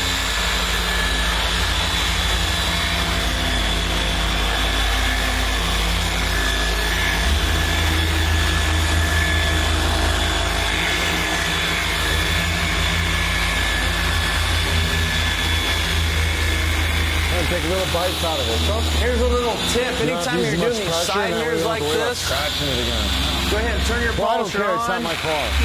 Lock it into place. You met him? Take your other hand Nice guy. and support that side mirror so you're not just pushing on just a mirror. Yeah. Oh. You gotta bear with me. Freaking hearing is going bad on me. I can hear fine when I'm, with the hearing aids and stuff like that outside in front with all this noise in the back. All the work with the hearing aids. Sure. With little bites.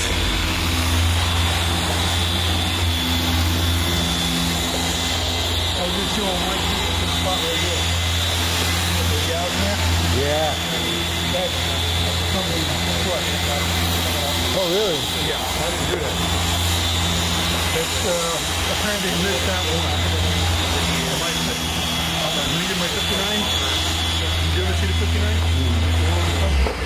You get a job on that thing. I go to people, I'm kidding around with the guys right there. You're saying, oh, the thing is, it's not passing. I said, I remember him doing that when I was in the car show and looking at him.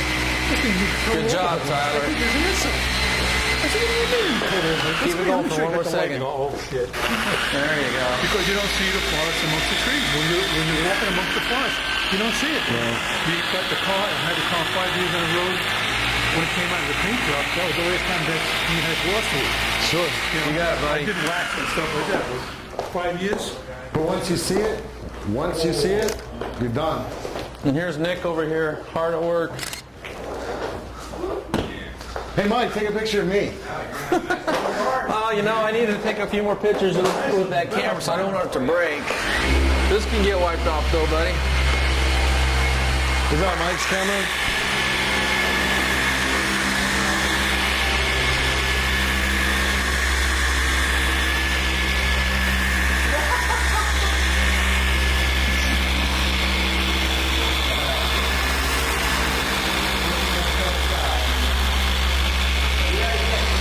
Which one? Hold on. Look at the picture of the camera.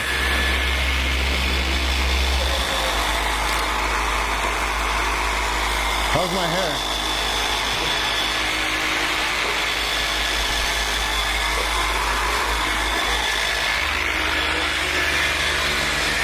Okay.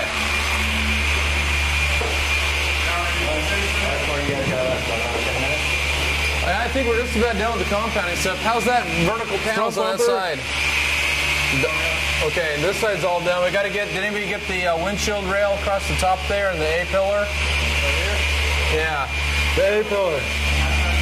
They did the A pillar, and we got to get the front bumper. Okay. Get the 3 inch and put that A pill. I knocked it out with this. Knock it out with that, right? Yeah, because we got it all taped off. Just You be want me to careful do of the visors. I'll do it. Hey, jump Doesn't right matter in to here, me. Paul. Are you working your way this way? Okay. Okay. Well, I'll get down and help. I'll get down and help. Let me get some compound here.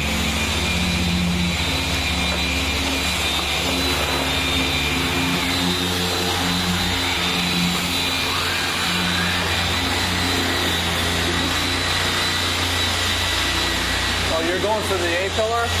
Oh, this looks a little better for that. Yeah. Yeah, here you go. I got a wide one. Yeah, here. That's what I was saying. Like, I use this for me, so. Here, I'll trade you. I'll just take that. Okay, take that. Yes, sir. If no one's got that, we need to get that. Yeah, in fact, he's actually got the right pad for that. So we can let him get it or we can let Adam get it because a little bit smaller pad's going to fit that a little bit better. Yeah, it's kind of hard because we don't want to cream this out. So just stay right up here. You can see where I left off is about right here. Okay. So just run through there, and amazingly, this isn't actually that scratched up. So but do work this pillar, and then hold this with one hand, and then get that.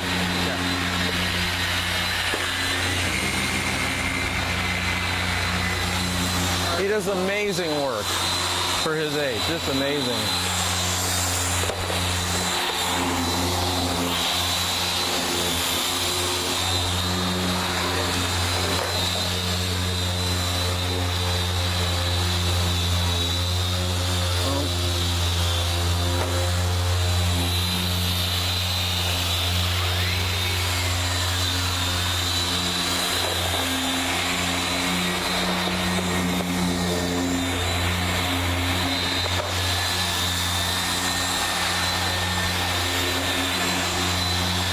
That looks good.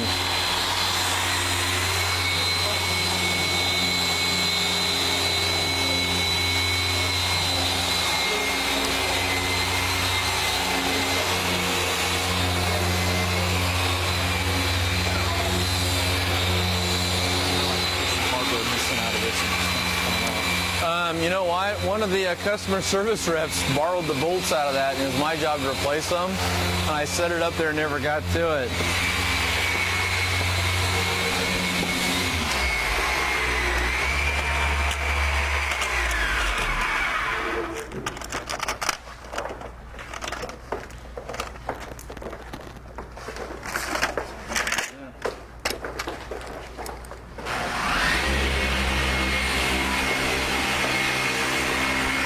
Let me see real quick if this fits that.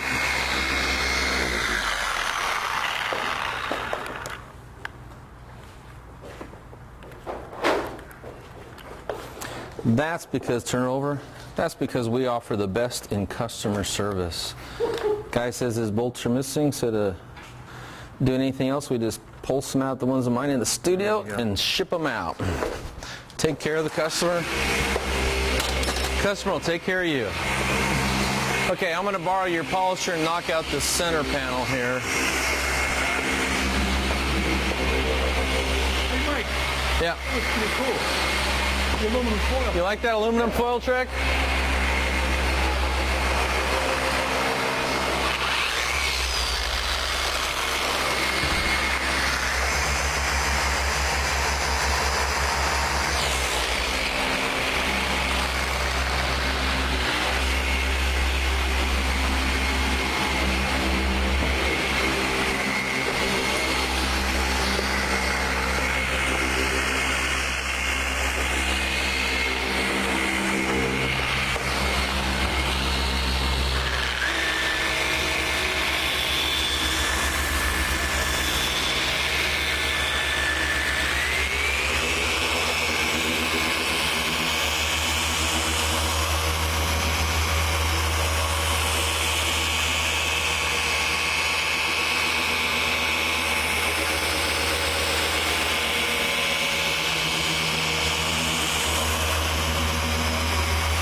Okay, looking good.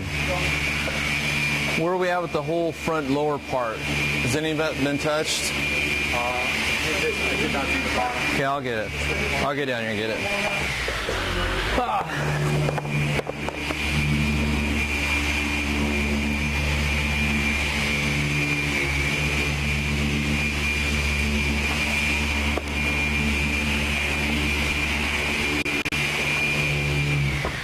How about over in this area? About that. But just not to here? About that.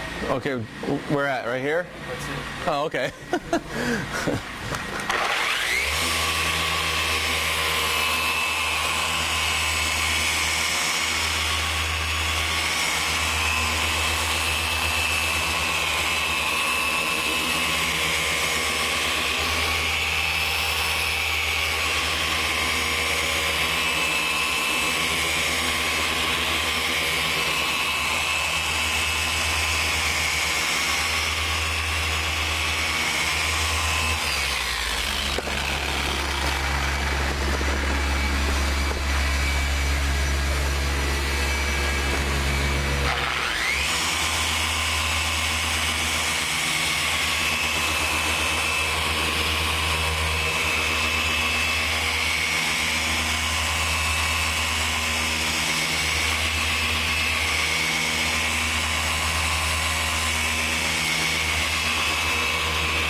Got a clean towel there? Thanks, son. How do you like that 3401? A lot of power, huh? He says you gotta muscle it more. He built that custom in old school big old Milwaukee rotary. Really? It walked him around the car. Yeah, wow. That's a horrendous tool to have to finish with. If you can deal with that. He can do that, he can do anything. Okay, that came out looking really good, buddy.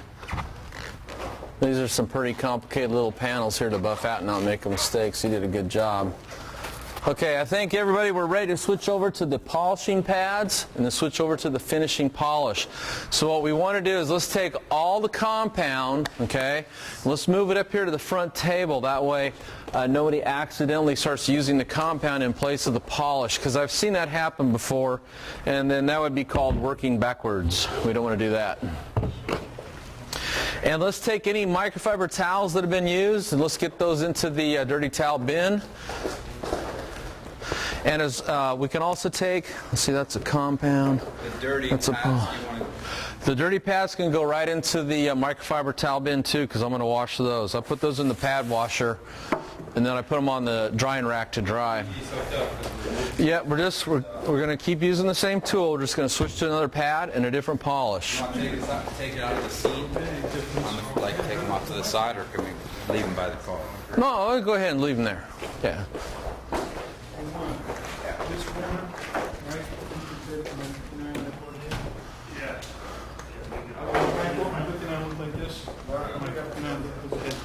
Sandpaper. Okay. Again, let's get all the compounds up here. Get all the pads off the tools. We want to switch over to white polishing pads. Yeah. Okay. Hey, it's great to see you guys again. Thanks for coming down, Paul. Oh, I wanted some business cards. Yeah. Excellent. Thank you. I'm gonna probably come by tomorrow. Okay. Call them ahead of time. I am. Yeah. Okay, good. Hey, Tyler, it's good to see you again. Hope to see you again in the future. I will. Saturday morning is what I'm planning to.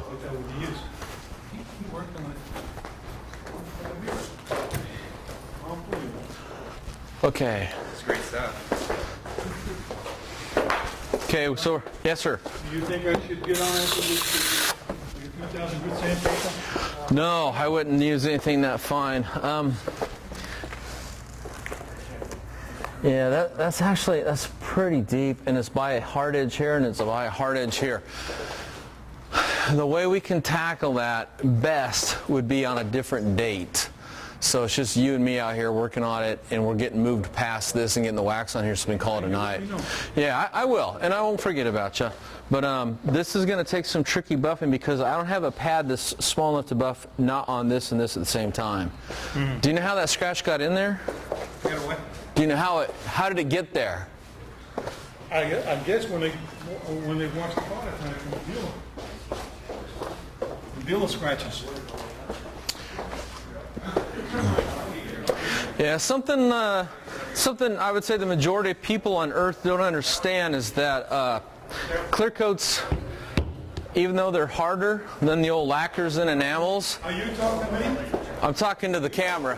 I'm talking to the camera. Okay. But one of the things that most of the people in the world don't understand is that these paints are hard, and even though they're hard, they still scratch easy.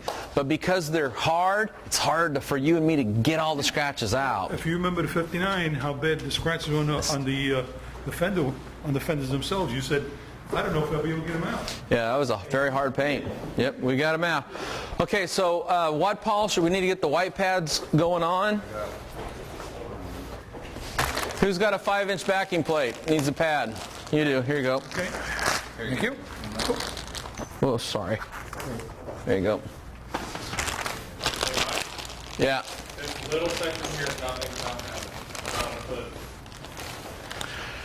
but we covered off here, but this is still in. Oh, okay, yeah. We'll tell you what, grab, yeah, all the pads are back here. But hey, good eye. Good eye there, Eagle Eye.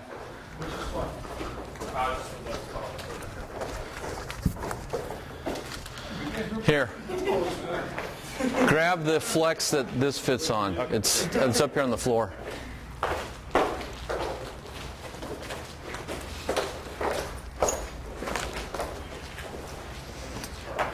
Okay, has everybody got a pad on their tool? I do.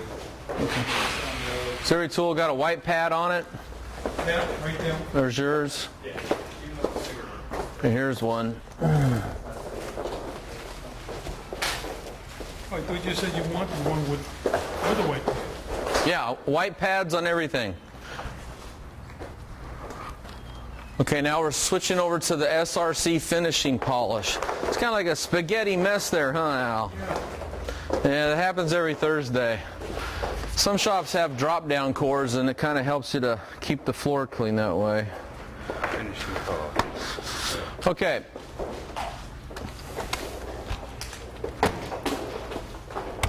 Does anybody here need a polish? Yep.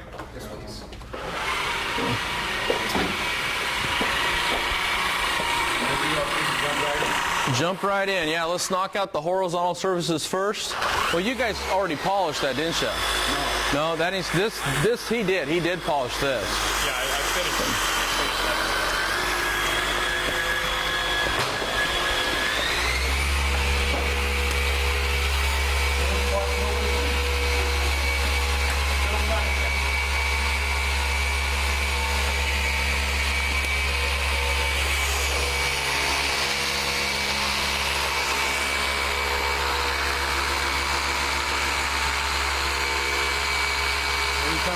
Every time I go near a corner, I get goosebumps.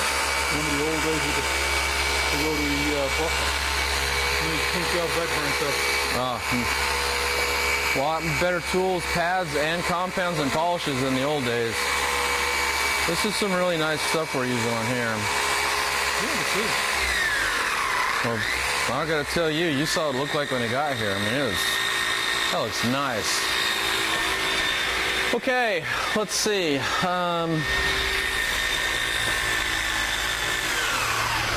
No cord over shoulder. Hey, Adam, notice any sound? Notice anything about the sound? Yeah, I'm just spreading this. Oh, just spreading. Okay, good man, good man.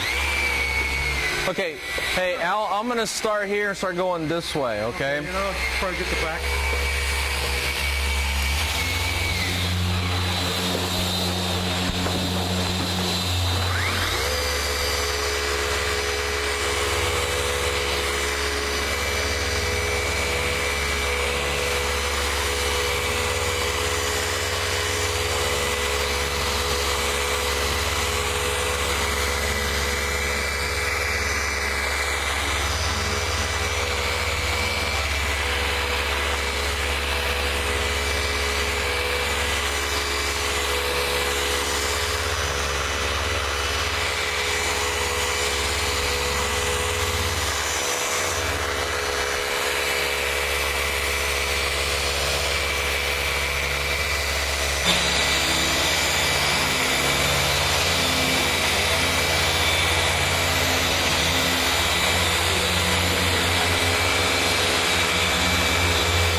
hasn't been done?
can do it either way. Me, I like to do everything I can by machine.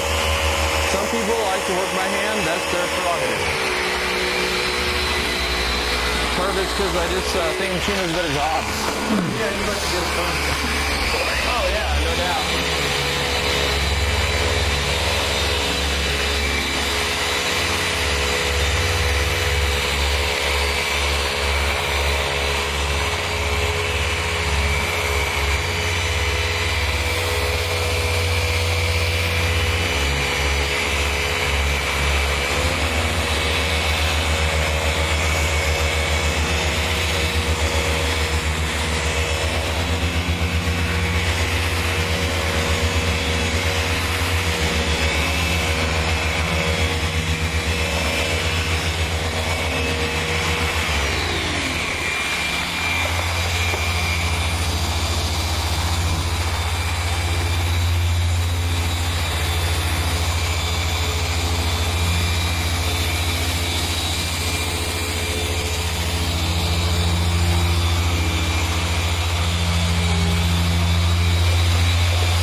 go ahead and finish it anyways. How are we doing, Todd? Good, Mike Coach. How are you? Good. Hey, it's like working side by side. Hey, right on, man. Don't mess up my thing. Tag team.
Okay, let's see.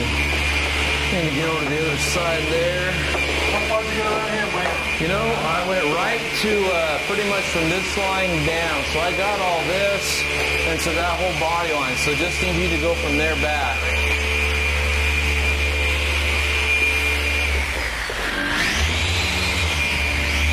Okay, has anybody got this door? Okay.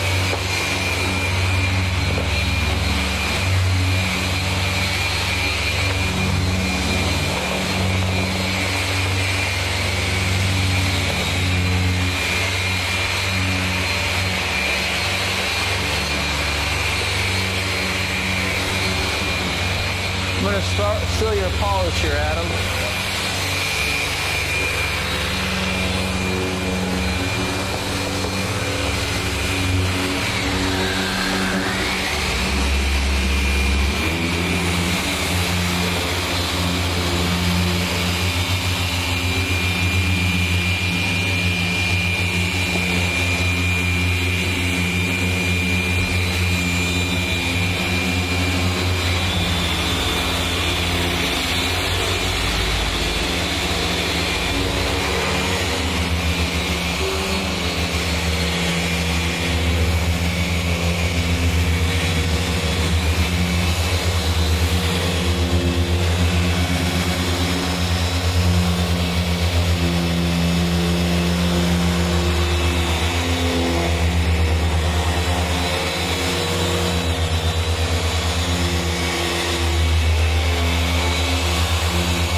front bumper.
glad you came down and joined in the fun, you know. Okay, I'm going to move over this way. You want to kind of come in here and grab the rest of that?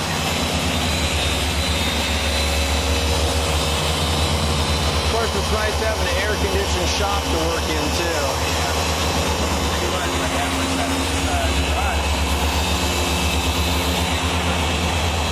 Oh, yeah. Well, we're spoiled down here. Thanks to Max.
Normally you would use the body line as a break point.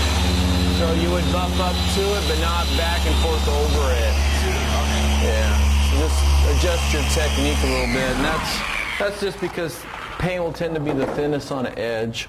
Now a car like this, it's not too big a deal because it is brand new, but what if this thing had been buffed out by 4 or 5 cavemen detailers before you that didn't work carefully like you? Where would it be the thinnest? The edges and any corners and high points. So always keep that in mind and just make it a good best habit to buff up to an edge or a body line, but don't hammer on top of it. Yeah, be safe.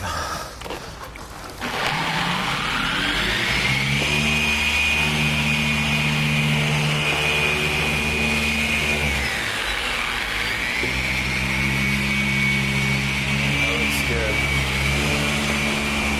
All right. Do we have a running list of what needs to be final polished? Say what? What needs to be final polished, Mike? I think the center of the hood. Has anybody got the center? You did? I think we're just about done. Yeah. All right, let's go ahead and Let's de-stripe it. Let's go ahead and get some people start. We're taking the paper off, tape off, and then we're going to come in, keep the segments that we got to still do. Okay. Then what do you call it? Then do the outro on the video. Then we're done. Then you guys can seal up the rest, and we're done for the evening. Let's we got about an hour left on footage of this, so that's what we got. Let's get the tape off and wipe it down with waterless wash real quick. There's streaks all over it. All right, let's get going. All right. All right, so what? We just got this and this left, correct? Yep.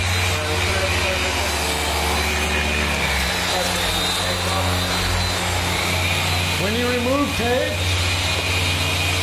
always pull what? Always pull at an angle against it, like this. Well, I can't show you. Especially if you're removing it from paint, always pull at a sharp angle.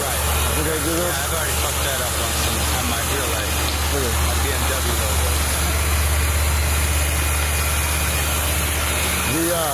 Your crossword has now been sent for internet infamy.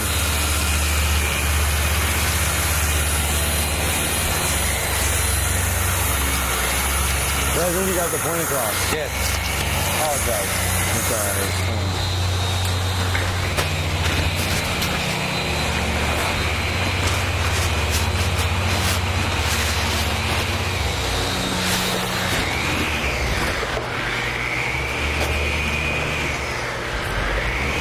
Whenever you're removing tape, always pull at a sharp angle. against. Right, because if you lift here, you can lift paint or you can lift the decal. Or as my friends in Canada call them, decals. I go up to Canada. I have a gentleman that owns a car collection up there. It's like 140 cars. And the first time I went up there, it was 5-6 years ago, he said, be careful of the decals. And I'm like, oh, yeah. I won't mess up any decals. Everything's plugged in. I mean, you can check mine for me. And so I work on this car, and, he's like, you did a really great job with the decals. These screw in. And the whole It time could just I'm be the thinking, building or running two I don't want mics. to admit to him I don't know what he's talking about. So I'm like, thanks, man. Could be I did his the best I speakers. could on the decal. And then finally I figured it out. Decals. They also call garages garage. Garage? Yeah. He had a Ferrari F40, right? And he's like, oh, it's in the garage. And I'm like, oh, yeah. Oh, what's that? Yeah, no, it was really cool. We drove it. It was negative 20 degrees out. And we drove in an F40 in the snow. I have pictures of it and videotape. We actually did donuts in the snow in an F40. I have a video of it. It's wild. Yeah. Hey, watch out. Heck of a time. Hey guys, if you see any polish on the floor, try to wipe it up with like a utility towel just so we don't track it all over them. Also causes a slip hazard. What we'll do is we'll wipe this, once we get this thing demasked, we'll wipe it down with the wet diamond, the waterless wash, because it has the same polymers as the sealant. It's completely safe. It won't affect the bonding whatsoever. And that way we'll get any dust and streaks off of it. What's another way a guy can get the surface clean carefully, Todd? Well, I like to spit on it, Mike. Or he could just do a real gentle wash, if he was having a shady day. I generally wash the car after I'm done polishing it because you get dust in all the cracks and crevices. But this is L's car. Hey, we got to try to get all this tape off these. Wow, man! If you think it's tough now, wait till if you leave any of this on and you put it through the wash machine. Hey, there, we're coming off. Yes, sir. Did you have to get up here? Yes, I did. Polish that out. I may be slow, but I'm thorough. Looking great from here, guys. Looking really good so far. Hey, and Nick, you know what? In 2 weeks when we do this again, I was thinking I could sit over there behind the computer and I'd let you take my place over here running a buffer. Dude, that sounds great. My butt's getting done. Yeah, when you get seniority enough to where you don't have to. You never get enough seniority. You have to stand it. What's that, sir? Is there any way of doing this, clean this up without using a buffer? By hand. A guy could get in there and just rub real lightly. Yep. Amazing product. That's what we call perfectionist detailing. And it's a good thing. It's just time consuming is all.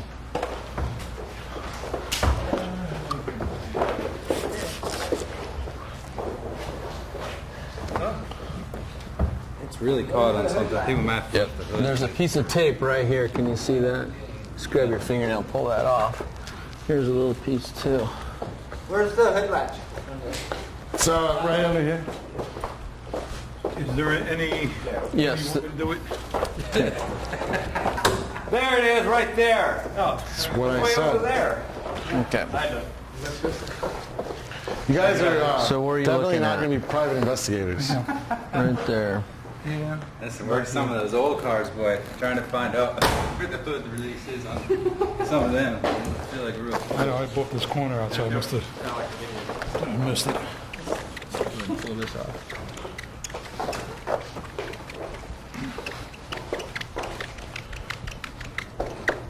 Oh, look at that. Whoa. Made it. Hang on. That's right.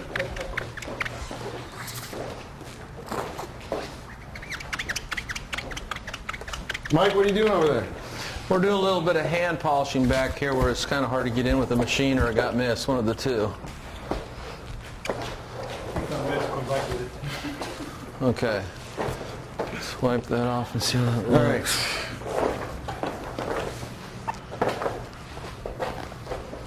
Oh, yeah. Fun. Better? Yep. Now we just got to get in here and get the goop out. Like that.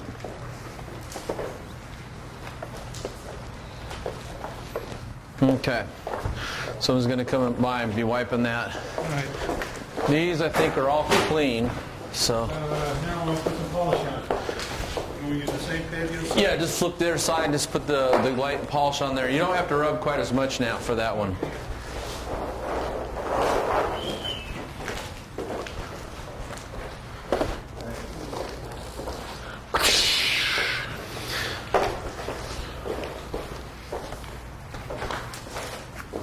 You know, it's nice about a convertible. No roof. No roof. You want me to start Call me putting that, away? Mike. No Oh, roof. grab a gold That's flush why I like getting microfiber and some convertibles wet down here water for project wash. cars. Let's Better wipe you the need the entire tall car guy, off. you know, Yeah. the long reach. Hey, Mike. Okay, yeah. I live my life a quarter mile at a time. Did you know that? Quarter mile at a time. That's right. That's a good one. Thanks, Mike. Start it. Hey, you want to hear mine, Todd? No. Okay. But I live my life a panel at a time. Want to hear my life? My little saying? Nothing else matters. Not the glass, not the trim, Just not the the paint. engine and its delicate parts. Just the paint. When I'm polishing paint, Yeah. I'm free. I'm free. Hey, well, here's my little saying. I used to live my life on the edge of the razor blade.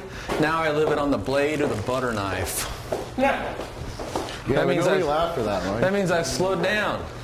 Well, I used to race drag boats. That's the edge of the razor blade. See? Yeah, that's probably why I missed it. Now I got a trolling boat. So. No, these guys are giving me a hard time. They said I sound like Vin Diesel. You do. Yeah, so We're going to use a couple of so they machine made me wax. like but- make this quote up about like, you know, I live Yeah. my life polishing paint, which is sadly true. Just the DAs, so that's a DA. Okay. Here's the pads for it. I have no idea. So what do we need to wrap up the video? You guys are doing the seal and stuff like And then the that. wax? Then we call it a... Seal and the wax?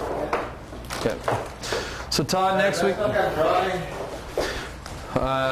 sealant has to dry to a haze, and the wax is wipe on, wipe off. Wipe on, wipe on, wipe on. I know that from somewhere. I think it's like a Glad garbage bag commercial or something. No, that was the clapper. Oh, that's a clapper. Yeah. Remember? Well, Todd is an expert on TV infomercials, I think. I'm an expert on 80s era commercials, particularly He-Man action figures. Can you step on that cord right there? It is still the bomb. And now it's on Netflix. Yeah, we haven't even put the sealant or wax on it yet. Oh, hey, that's a good point. Everybody take a look at the car. How does it look? Okay, well, it looks pretty good, doesn't it? I'll say it took longer to do this one than my 15. Yeah, well, that's because We had more guys on. we're shooting a DVD at the same time, so that's part of the reason. Thanks, sir. That's called multitasking, Yancey. Hey, Al, That's no. are you going to drive it for how long, or is this going to park in the garage and you're going to admire it? Some streaks. Let's go around and make sure there's no streaks on it anywhere. Just want to film it. If you guys see any streaks anywhere, please wipe them off. Okay. That's 40 miles a gallon gas. It's a lot easier to go around. But now, until I get wait to go on this one. Yeah. What do you got? A Suzuki Hayabusa? Oh, what? Turbo Hayabusa motorcycle? We need... Kawasaki. Do you? Yeah. Yes. What kind? Hey, Voyager. I got Oh, two okay. hooked up to machine So you're a wax. cruiser. If you I will only put need one it for next a to a Harley Okay, Davidson take this one. and a person that Make nobody's it go looking away. at, you can tell the difference. Do you have a real loud exhaust on it? What? Do you have a real loud exhaust? Yeah. Yeah, so you go around. Oh, yeah. I know you guys. I see you guys all the time. Okay, Okay, so now we're ready to put on the Wet Diamond All Finish Paint Protection. You know what? Let me get a box of the Midnight Sun. The kit box? Yep, I'll go be for right it. back. Yep. Do that and then wax. Then we're going to hand apply Carnauba wax. I think we'll shoot the. Are we going to shoot the whole take? In we're one? going to shoot it. Yeah. We're going to run out of video time is what's going to happen here. Okay, so we'll do the whole take in one. How's the feedback on the forum tonight? Oh, great. About how many people we have viewing? We have people from New Zealand. Name off all the countries that are on there. New York, New Zealand, New York, Massachusetts, Vegas. Las Vegas. There's one from like Portugal or somewhere else. Yeah, one from Portugal. Portugal. On vacation, I think they said. Okay. Got a little bit of everything.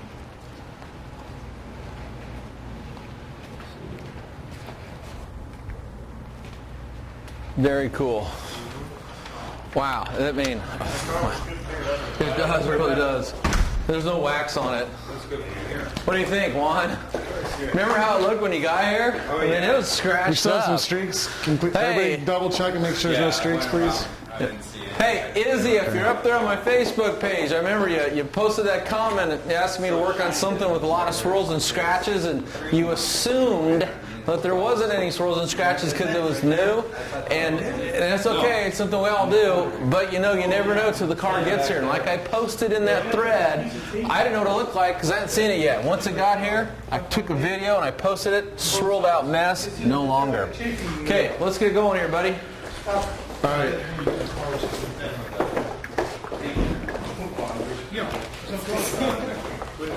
I'll just man, this is my alley way.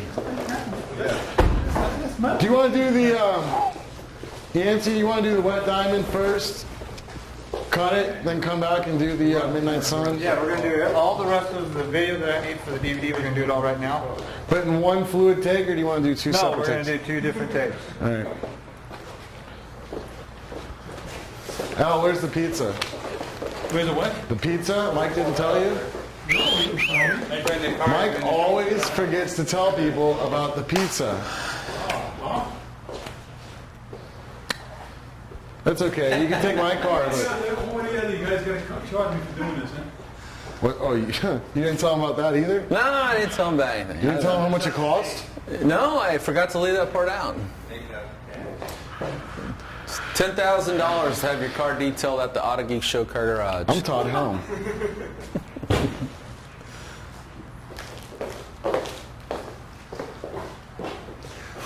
Hey, you guys did a super job, by the way. Absolutely. I mean, yeah, really nice.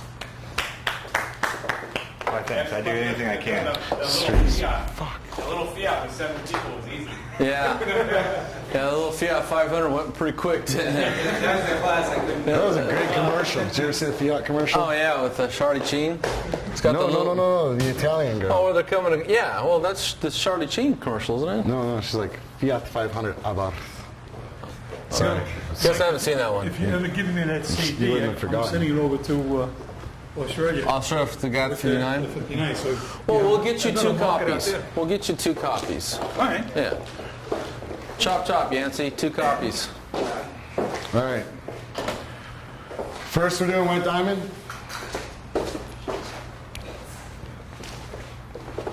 You want me to start with the polishing or the application?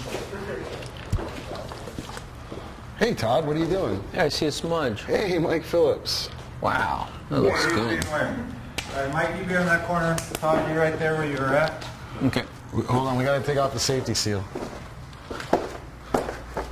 We don't have an open one? Right here, Yancey? No, on the other side of the... No, you're over here. You're up here on this side. Okay. Todd will be right here. Okay. Todd, you're applying? We're doing Wet Diamond by machine. Yeah. Yeah, so you're going to be applying? Do you want me in the action of applying when he walks in? Yes. No. What do you call it? Be staring at the you know the shine, the gloss that we got going on here. Okay. And what we could be doing is you, Mike. Yes, me. I'm Mike, yes. You could be sitting there going like this, and maybe like Yeah, check on my beard. Yeah. Okay. checking yourself out. Actually, what Checking out my I bad need self? you guys to do, I need you guys to like. Hey, for everybody out there watching, my good friend and former manager at McGuire's name is Mike Pennington. If you ever watch any of the videos, and after they get the beauty shot, he brings his face down and they do this and he goes. So we call that the Mike Pennington shot. Watch your face. Love you, Mike. Face. I don't think he believes Wipe you. my face? Yeah, shiny. I just went and washed it, man. It's on my face. Shooting with high definition cameras, you can completely wash your face and strip with oil, and you still look like you have shiny, oily face. So we call it shiny face. This is a soft towel. Yeah. Oh my gosh. Feels kind of good. And this is what your paint feels like. It's like, oh, I love being wiped down with the microfiber This is towel. actually the gold plush microfiber towel. Yeah. Yeah, it's extremely soft for your paint and your face. Oh, man. That smells good. How does that I feel? wonder how claying would feel. Want to clay your face next? I could probably use it. A little exfoliation. Oh, man, that feels good. Okay. Now, how do we look? Are we beautiful now? Let me see, Mike. And hey, anybody want this $5 on eBay? Now it's got the sweat of Mike Phillips on it. And this has the sweat of Todd Helme. But 2 for $1, 2 for $5. Plus, you can wash them and use them, or put them in a glass case and put them on the wall and save them. Put it right next to your Elvis Presley scarf.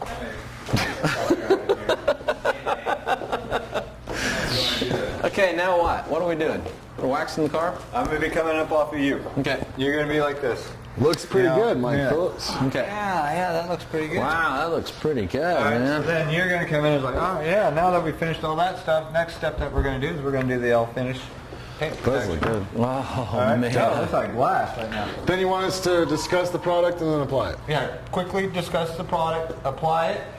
All right, then when you get done, you'll do a little area, say, then wipe it, and you're like, all right, then turn, give Mike the polisher, and say, all right, your turn. You're the machine man here. You take over. So then you'll come down here, segue out. Okay. All right, as soon as we're Got done it. with that, we'll wipe this all off. Hey, we're back. We've already machine waxed it. We wiped it down. Now we're ready to put the paste wax on. Yeah. Then what we'll do is we'll do this area, and what we'll do is we'll have you two walking in, which I'll get to that in a second. Okay. Then we'll have you two walk in over this way, and you're like, oh man, now it looks so good. But This- let's do it another step up. Let's put the wax on over top of it and all that other good stuff. And while this looks choppy live, when he does the editing, it's going to be seamless. Do I have any eye boogers? Any eye boogies? That is hot. No eye boogies? No, your eyes look good. Good, thanks, Mike. I don't want to look up your nose, though. I wouldn't either. Is this thing on? That's good. The most common thing said on a TV studio. Cut. Is this thing on? Don't do no hot mic stuff now. That'll get you in trouble. Cell phones off. That's the most common. Cell Yeah, phones yeah. on? Where is my cell? Okay. I need a drink of water real quick, Mike. Mike, I need you to be still for a second like this and focus on it.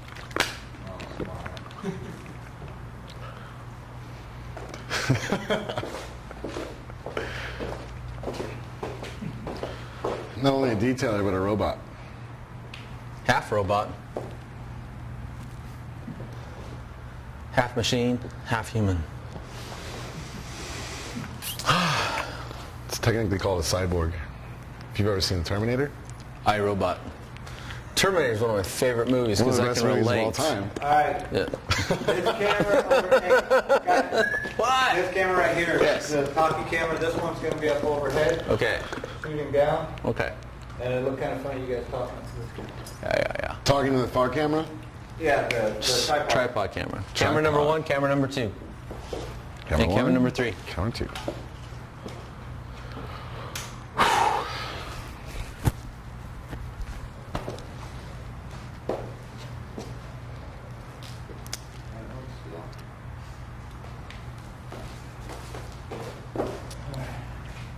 You know, some people have regular jobs. We actually get paid to do this. I'm celery. I like celery too. You like celery? I like celery. Blue cheese? Blue cheese, No, celery. this is great. Hot sauce. No, this is great. Air conditioned studio, well lit, nice tile You'll floor, get more cool oil, though. cars. There's only one thing missing. The sound of a machine polisher. Not dancing girls. Swirl girls. Okay.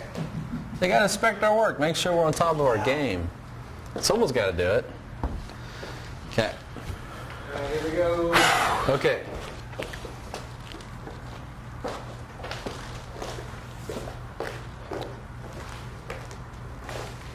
And we're picking this up. Hey, we're done polishing, and man, check out these results, Todd. You're like, oh, look at these results. Do you want me Okay. walking in, Okay. or am I here? Now you walk in from there. Gotcha. Okay.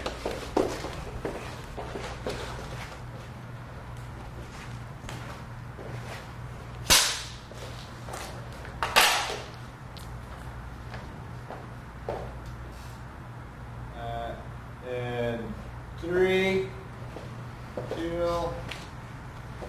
Wow, check out these results, Todd. Mike, that looks great after the polishing. The paint is flawless, it's black, and it looks like a new car should. It does, and it's all clear and glossy and reflective. This thing's ready to wax. What do you got there for us? Well, instead of going right to a wax, we're actually going to use Blackfire's Wet Ice Over Fire.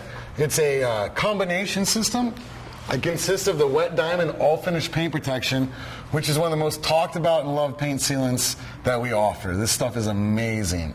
And it provides a real slick finish. It looks great on all colors.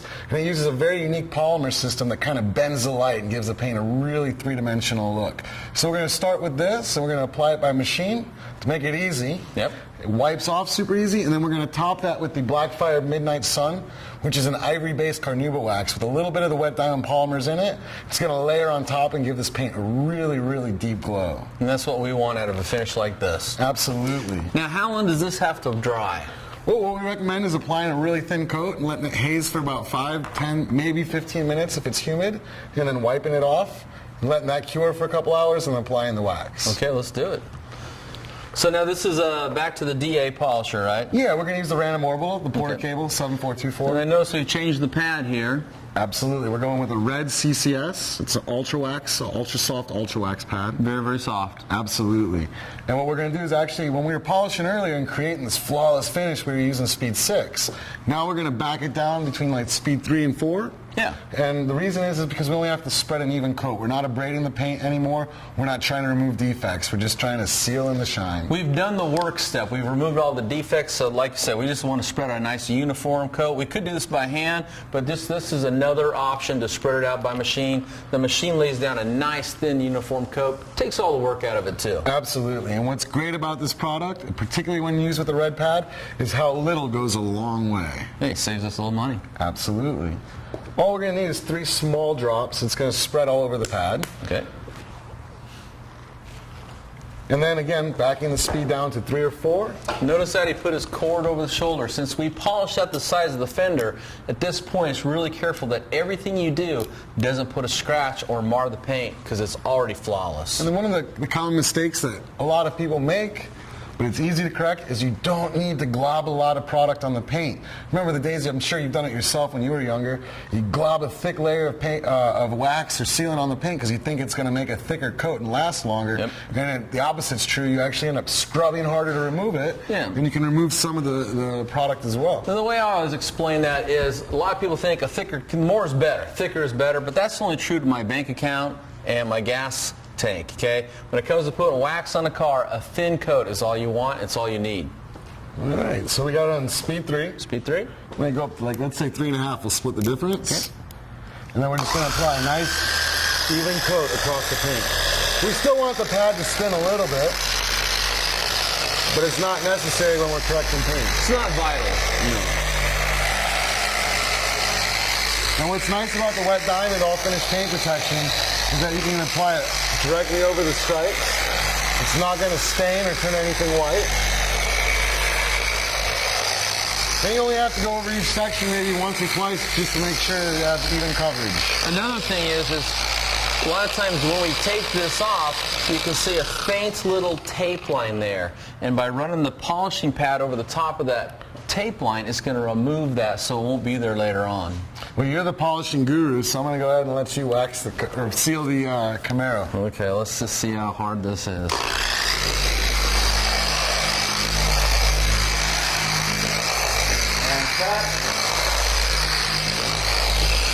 Okay. Let it haze and do a wipe off. Fan it, do whatever you gotta do. Get that stuff It's going to take a couple seconds. I'm going to go ahead and... You don't need any footage of this though, do you, Yancey? No, I don't. Okay, we'll just wipe it off then. No, you don't want to do footage of the wipe off? Oh, yeah, I want that. Oh, okay, well, give me that tool then, real quick. No, I thought you were talking about B-roll. No, I meant if you really wanted some. And that's actually what happens all the time when you're making something. Communication.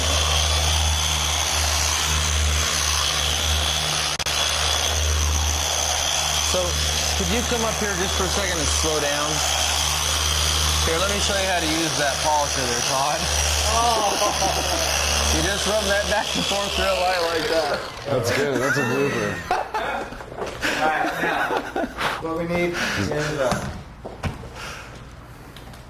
we're going to come up off of wiping. Okay. And start close on your hand wiping it off. Okay. And then you'll turn around, talk. Is this all hazy? We need to get it hazy. It's wiping off real easy. It'll be ready in a couple minutes. Oh, I see. It's turning. Just keep doing that. Okay. And what we'll do is we'll come off of that. Do me a favor, Todd. Shut that door.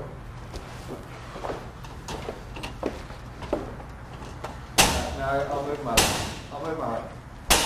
Okay. I'll move my light. Is there any, yeah, push it in, and then push that back. Oh, you're smart.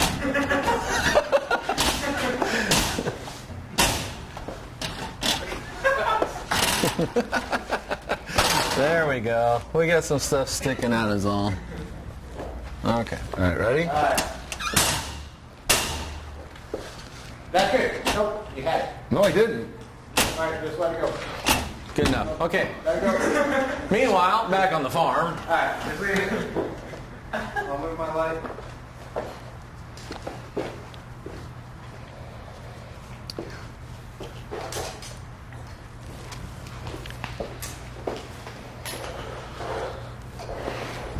Hey, Mike, is this going to be a 2-part series? That's going to be one. One. It'll be about a 15. No, you are. We're done. We're done after this, man. We're done, man. Wait, hey, we waxed this one little spot here. I know you did. We got a machine and some paint sealant. You guys can throw it on. All right. We don't want to go into the midnight sun, or we do because it's... No, that's what we're doing right now. Okay, so... We're going to wipe this off. We're We're gonna top it. Then we're going to go to the midnight sun right after it. Oh, okay. No cure time? Keeping you awake. No, I'm fine with that. Well, on the video we can say that you got to let it clear, but I mean we're going to sit here and wait. No. I mean, you I wanna was saying say two yourself? separate This is shots. called mock-up. So what we're going to need to do the swipe. Yep. Do the swipe test. Okay. Then actually, that's how I can come up. You can sit there and go like that, do the swipe test, and I'll come out. Okay. Then you're like, the swipe test proves that it's done. Okay. All right.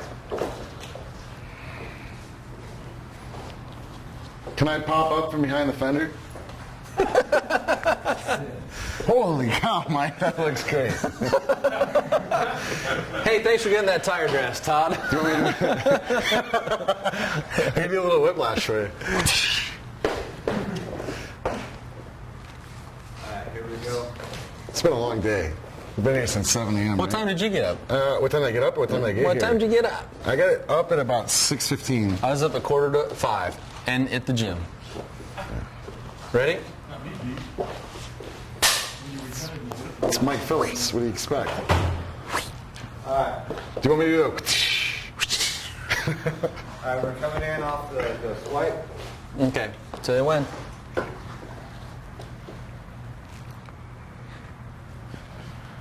right. All right, be looking down at the car. Okay.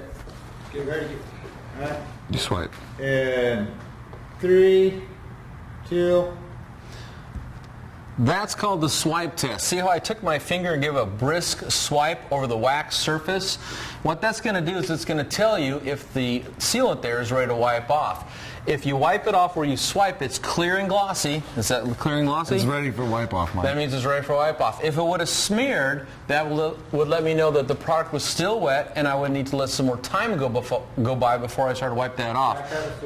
Oh man, we can't do the swipe over again. I can swipe with that. Okay, ready? Yeah, he can edit that. He's Ready? a re-swiper. Okay. Alright, I'm still recording, right? Alright. And Remember distant camera. yeah, I can't see this thing. Do the swipe going back that way, then maybe I might be able to see it. This way? No. I want you to come like this, go like that, because I can't see that swipe. Oh, okay. Can do. Alright? Right here? Yeah. Okay. And 3, 2.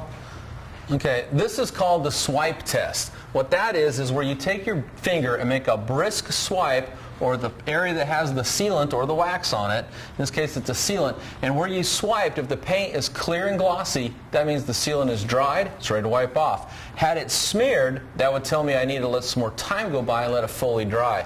But this is obviously ready to wipe off. It looks good, Mike. I think we're ready to take off the wet diamond. Now to do this, you want to take your microfiber towel, fold it 4 ways, and again, this is the reason for this is it gives you plenty of cushion. Spread out the pressure of your hand.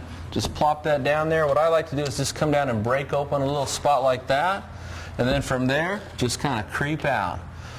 When I say creep out, I don't mean get weird on me. I mean just move out from the shiny spot, and look how easy that sealant is to wipe off. Try that, Todd. One of the benefits of wet diamond too, Mike, is not only does it cure quickly and it's easy to wipe off, but it leaves the paint with an incredible It slickness. sure does. If I run the back of my hand over there, that is just as slick as can be. Looks good, feels good. Looks incredible. Okay, what's the next step? Well, that's what I was going to say. We're not done yet. Now, it looks good to me. Can't we just call it a day? No, we cannot.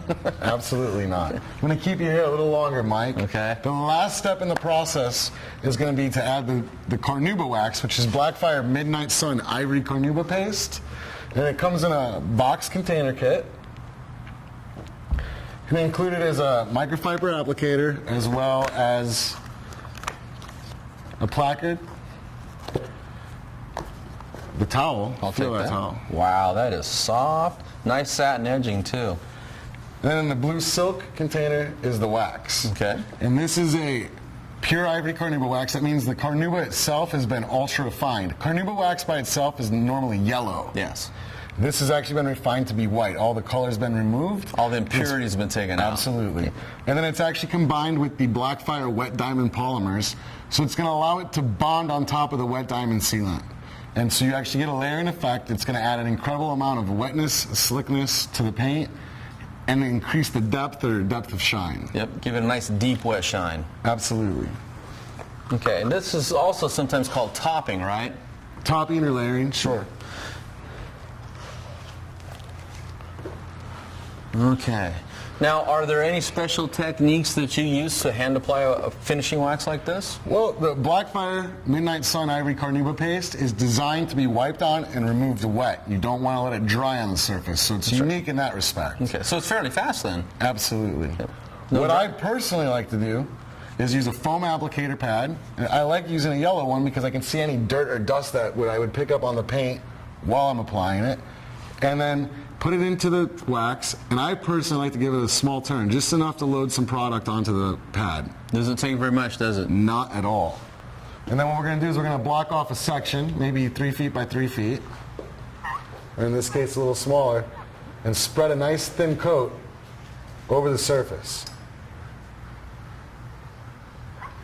Now, when you're applying this type of product, you don't have to push hard, do you? Not at all. In fact, you don't want to push hard. Yeah, you want to be very gentle because we've removed all the swirls and scratches, so now you want to come down and just basically just spread out a nice, thin, even layer of protection. And you can see that even that little amount that I loaded on Yep. is still spreading with plenty.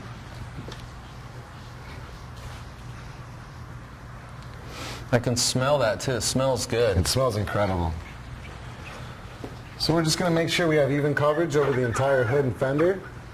And then like I had mentioned earlier, we do not want to let this dry on the surface, so you're immediately able to come back and wipe it off. Okay, let me try that. Wow. That wipes off nice and easy. Look at that. It's like a black mirror. It truly is.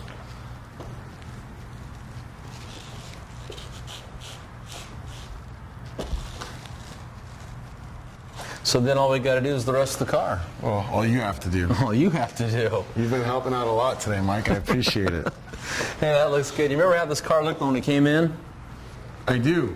It was a swirled out mess. And now it looks like a flawless black mirror. I would hesitate to say it looks as good as a new car, because the reality is it looks a lot better, doesn't it? Yeah, I'd say it looks a lot better. And I think we documented that just from the swirl finder light showing how it looked like, you know, when it first arrived here.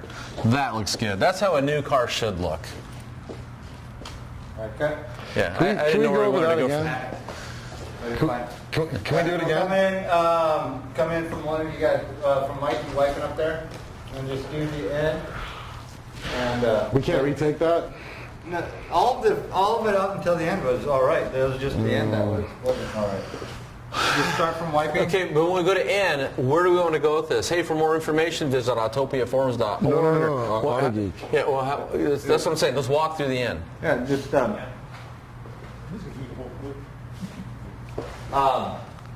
what we need to do is just for more information. What do you call it? Autogeek, because we have Autogeek everywhere. Okay, visit autogeek.net. Autogeek.net. I'm your host, Mike Phillips, and once again, thank you, Todd Helme, for coming in and sharing your expertise on Black Fire. Okay. Then what do you call it? We'll do that. Then if I need, And then I'll hand this to him and say, hey, it's your turn. Or something. And then you just take and do some wiping or something. Still think we should. It'll come out good. You gotta see it. You gotta trust Yancey's editing. He'll chop it up and make it come out good. all right, you guys ready? Yeah. I'm dropping this. Oop. What? Nothing. See a smear there.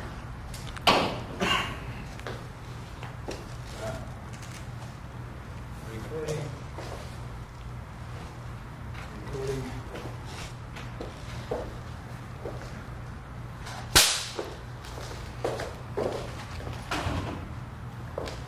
I'm coming in up off of your hand. Okay. Go ahead and start talking when I say three. I'm gonna count down. Alright, and 3, 2. Well, I think we're finished here, Todd. What do you think? I think this car looks amazing. It looks like a 2012 Camaro should look. Yeah. Hey, for more information, visit autogeek.net. And, I don't know, where are we going with this? Autogeek.net. Yeah, I'm your host. Okay, then just close it out. Okay. Alright, and 3. You say my neck hurts from the whiplash. Yeah, okay. Alright, and 3, 2.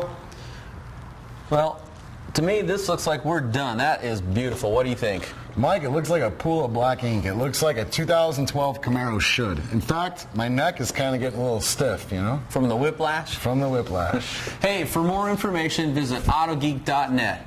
I'm your host, Mike Phillips. This is my good friend, Todd Helme. Thanks for coming down. Thanks for having me, Mike. We'll see you on the next edition. I do again. The next edition of our DVD series. What camera are we? We're doing the far side camera, Mike. I need a way to round this out. Was it okay? It was okay? Okay. Hey, let's take this car for a cruise. How about that?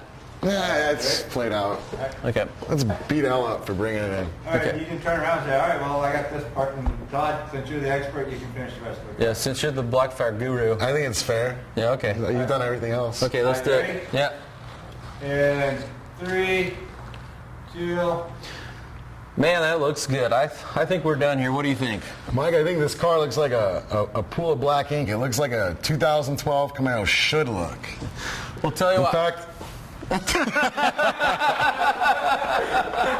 I gotta go to a different take. I can't keep going all that way. You're both tied now.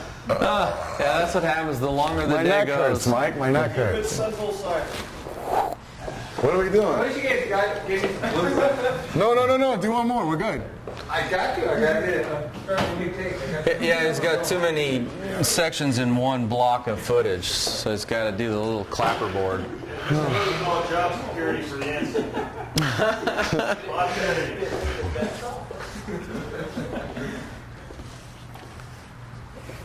All right.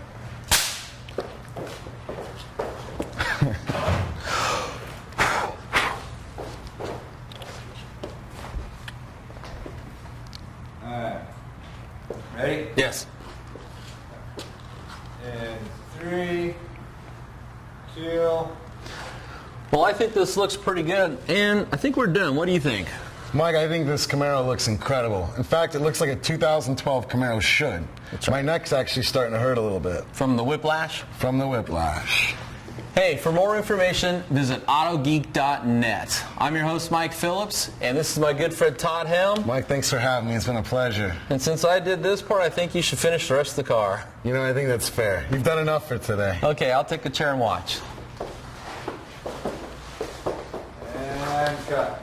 Okay. All right, that's a wrap. It's a wrap. Okay, guys, let's all machine wax. Woo! Hey, well, you know what, you guys? Is there any? We need to get like 2 more DA polishers actually hooked up to really get this thing buzzing. Not the flexes. Let's use the porter cable.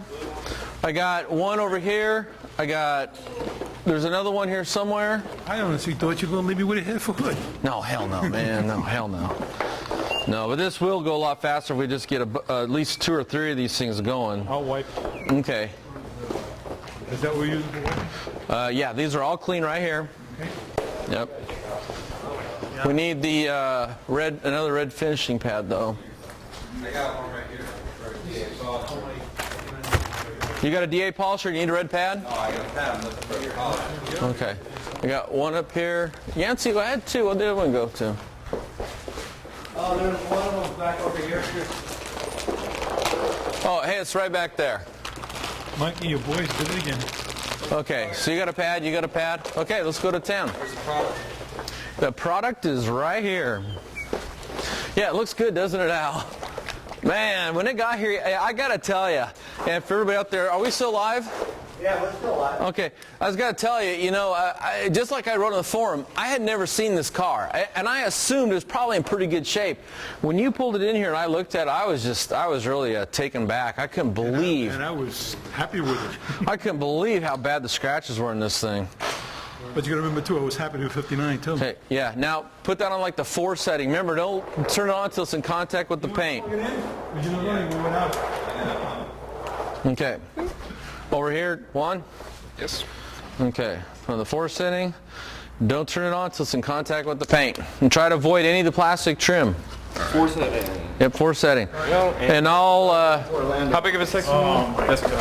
as big as you can cover. At this point now, you can just tackle as big an area as you can reach. Coming down again, are you by any chance? Well, I work here, so. Oh, no. Taking off, Todd? A couple minutes. Okay, cool. If I... Yeah, you did great, man. So what we got to do is we got to let these guys get the wax on and let it dry just a little bit, you know, before we wipe it off. Now, if I go home tomorrow, if I get a chance, I can put the Convertible wax right on top of this? Right on top of it. And actually, that's the best thing to do because you want this coat to actually fully set up. Okay, because although we can't see what's going on, at the surface level there's polymers bonding, cross-linking, all kinds of chemistry going on. Oh, any direction you want. The most important thing at this point is to go over each square inch 2 or 3 times. Just, yeah. This is actually pretty fast, you know. Not done yet. Forrest, this is actually pretty fast. Oh, okay. Yeah, Juan, it's pretty fast.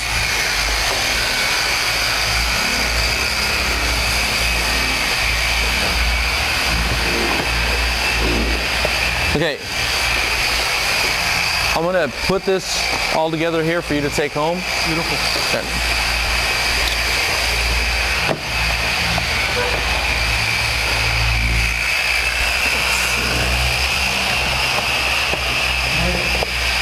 What I could do is really use. Is that soap? Yes, I'm going to go get that for you. Would you have some of that? You bet. Just so I could wash these damn things out. I got a whole bunch of them.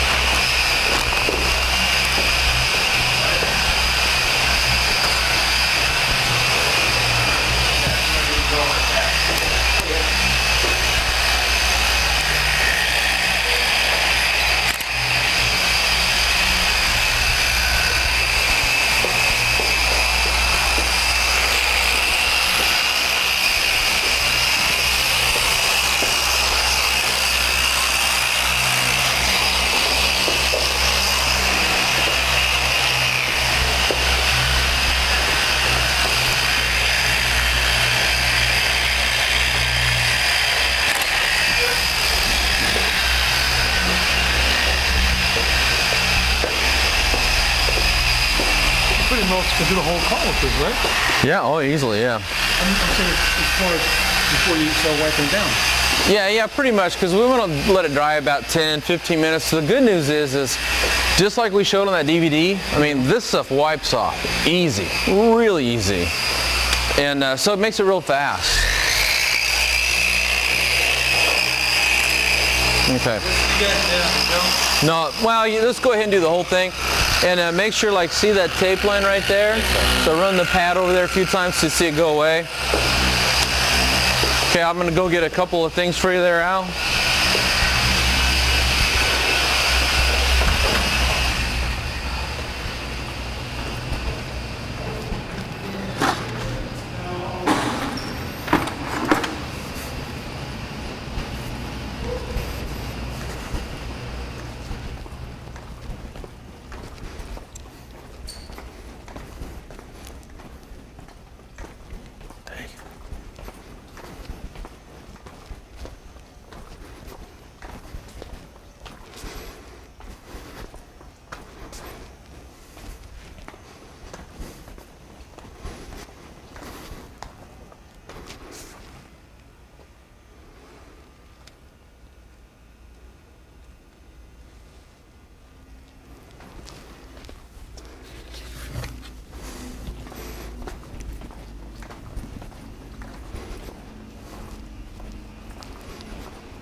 Where are we at?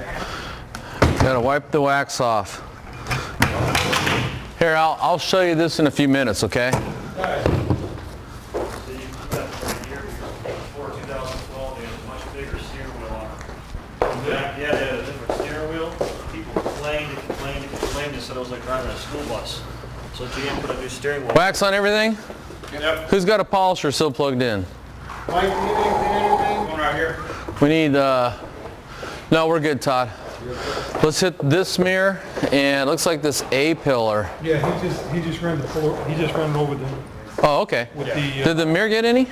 No. Okay, then throw the mirror. Okay, guys, next thing we want to do is go ahead and put some microfiber gloves on. Why? Because But it gives you grip strength over your microfiber. Take my word for it. You're gonna like this. It makes it easier to hold a microfiber towel. And You guys figured it all out. yeah, and the other thing is, you know, if you were to take and lean or touch the car, you wouldn't get a fingerprint on it from your oily hand, see? Then just take like this, and let's go ahead and do the swipe test. Who's got a clean, hold on, take your clean finger. Just go ahead and give that a brisk swipe. Just, just, there you go.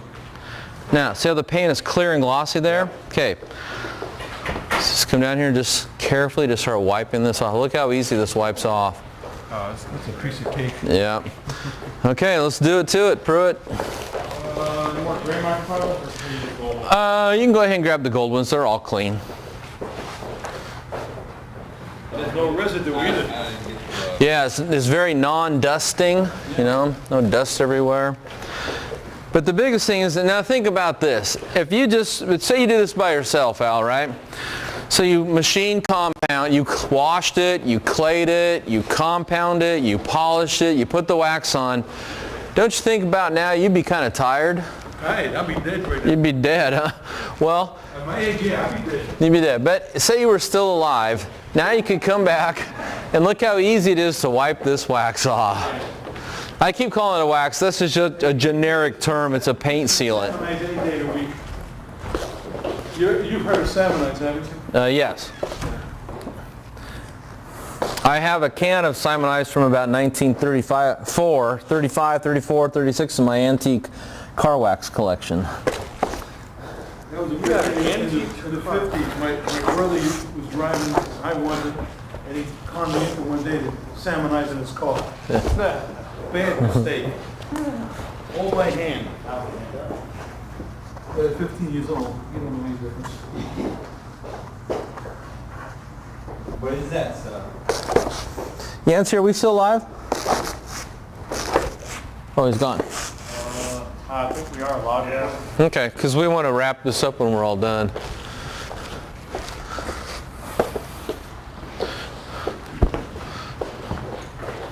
Next is the wax.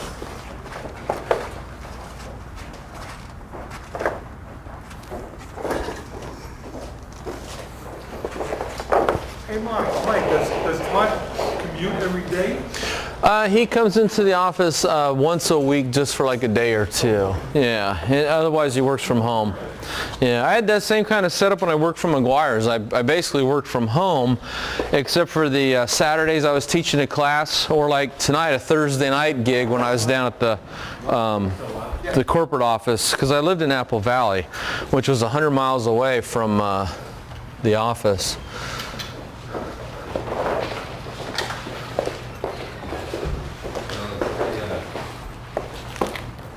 I don't know if we're able to do the wax thing. Oh, we're gonna call this good because this wax actually needs to completely set up before you put the Carnauba wax on top of it. I know, it looks completely different. It looks amazing. It is beautiful. Create whiplash. There you go. Good. Reflection. That is awesome right there. Yeah, I need to get some beauty shots of this too. Is that something on the inside? It looks like it. The Okay. other side's got it too. You right along here.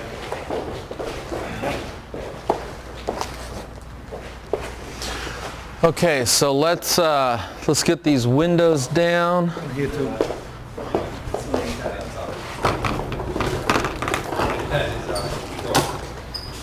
Try his car and steal it right now.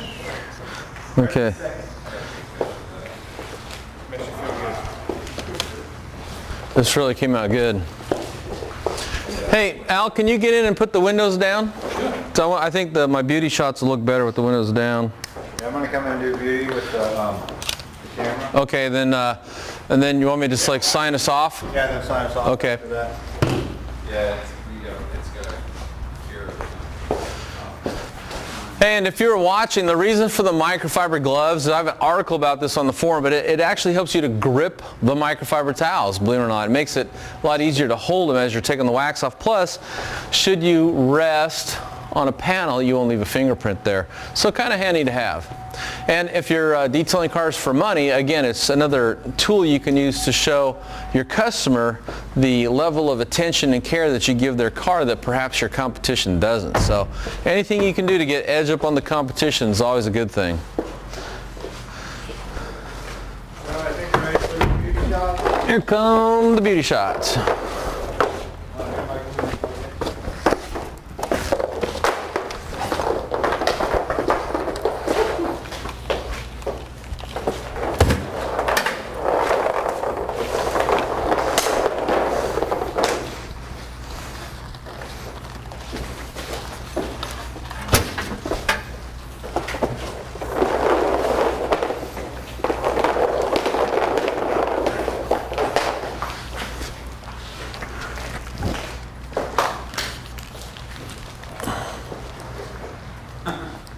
Go ahead and segue me into the beauty.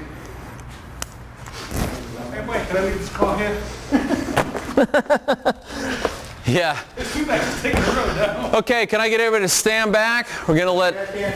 Yeah, get back a ways. We want Yancey to be able to get in here with the boom camera and do some of these long, sweeping beauty shots and really capture the end result here. Take it away, Yancey.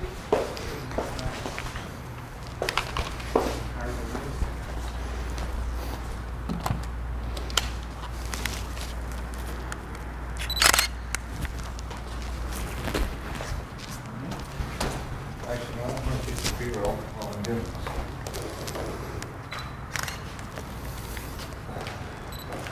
Hey, Mike, were we gonna do the tires and wheels? Let's not push it, man.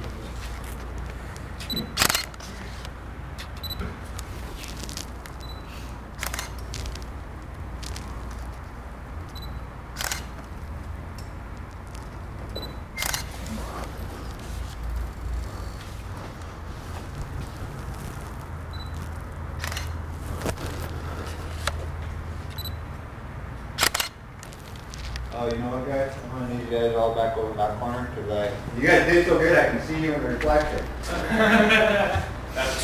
Hey, on a real TV, hey guys, on a real TV studio set, they have everybody leave the room just so you don't cause shadows if you were say to move. So they want everything as still as they can be, so they just have everybody leave the room. I'm gonna go ahead and get you guys all. Come on now, come on up here, buddy. That is fantastic.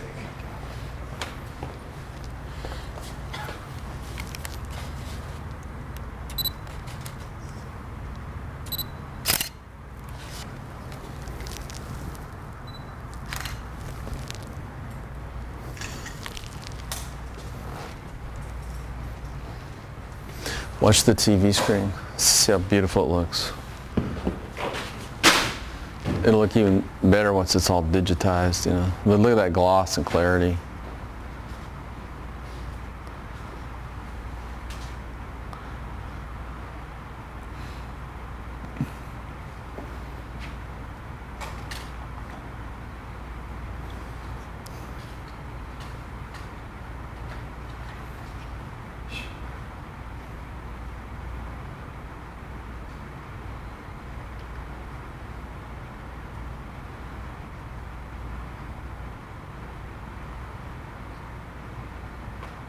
Okay, Mike, come on.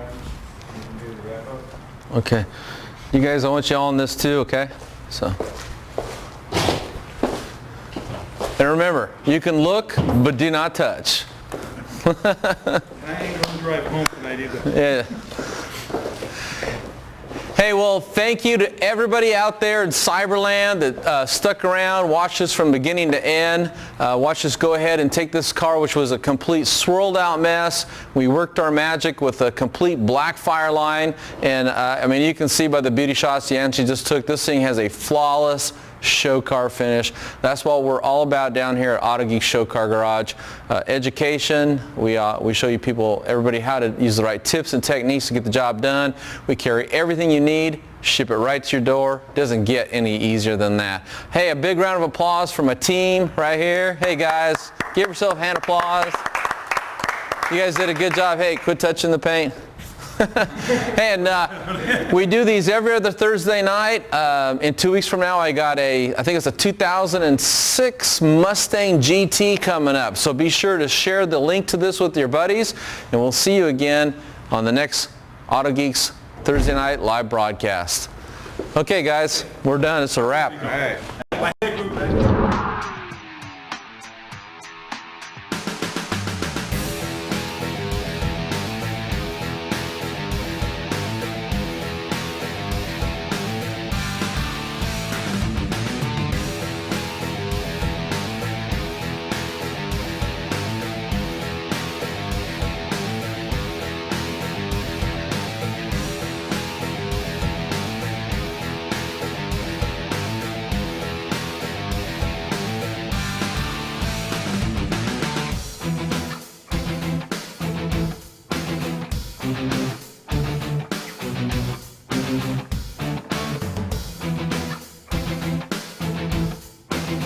Thank you.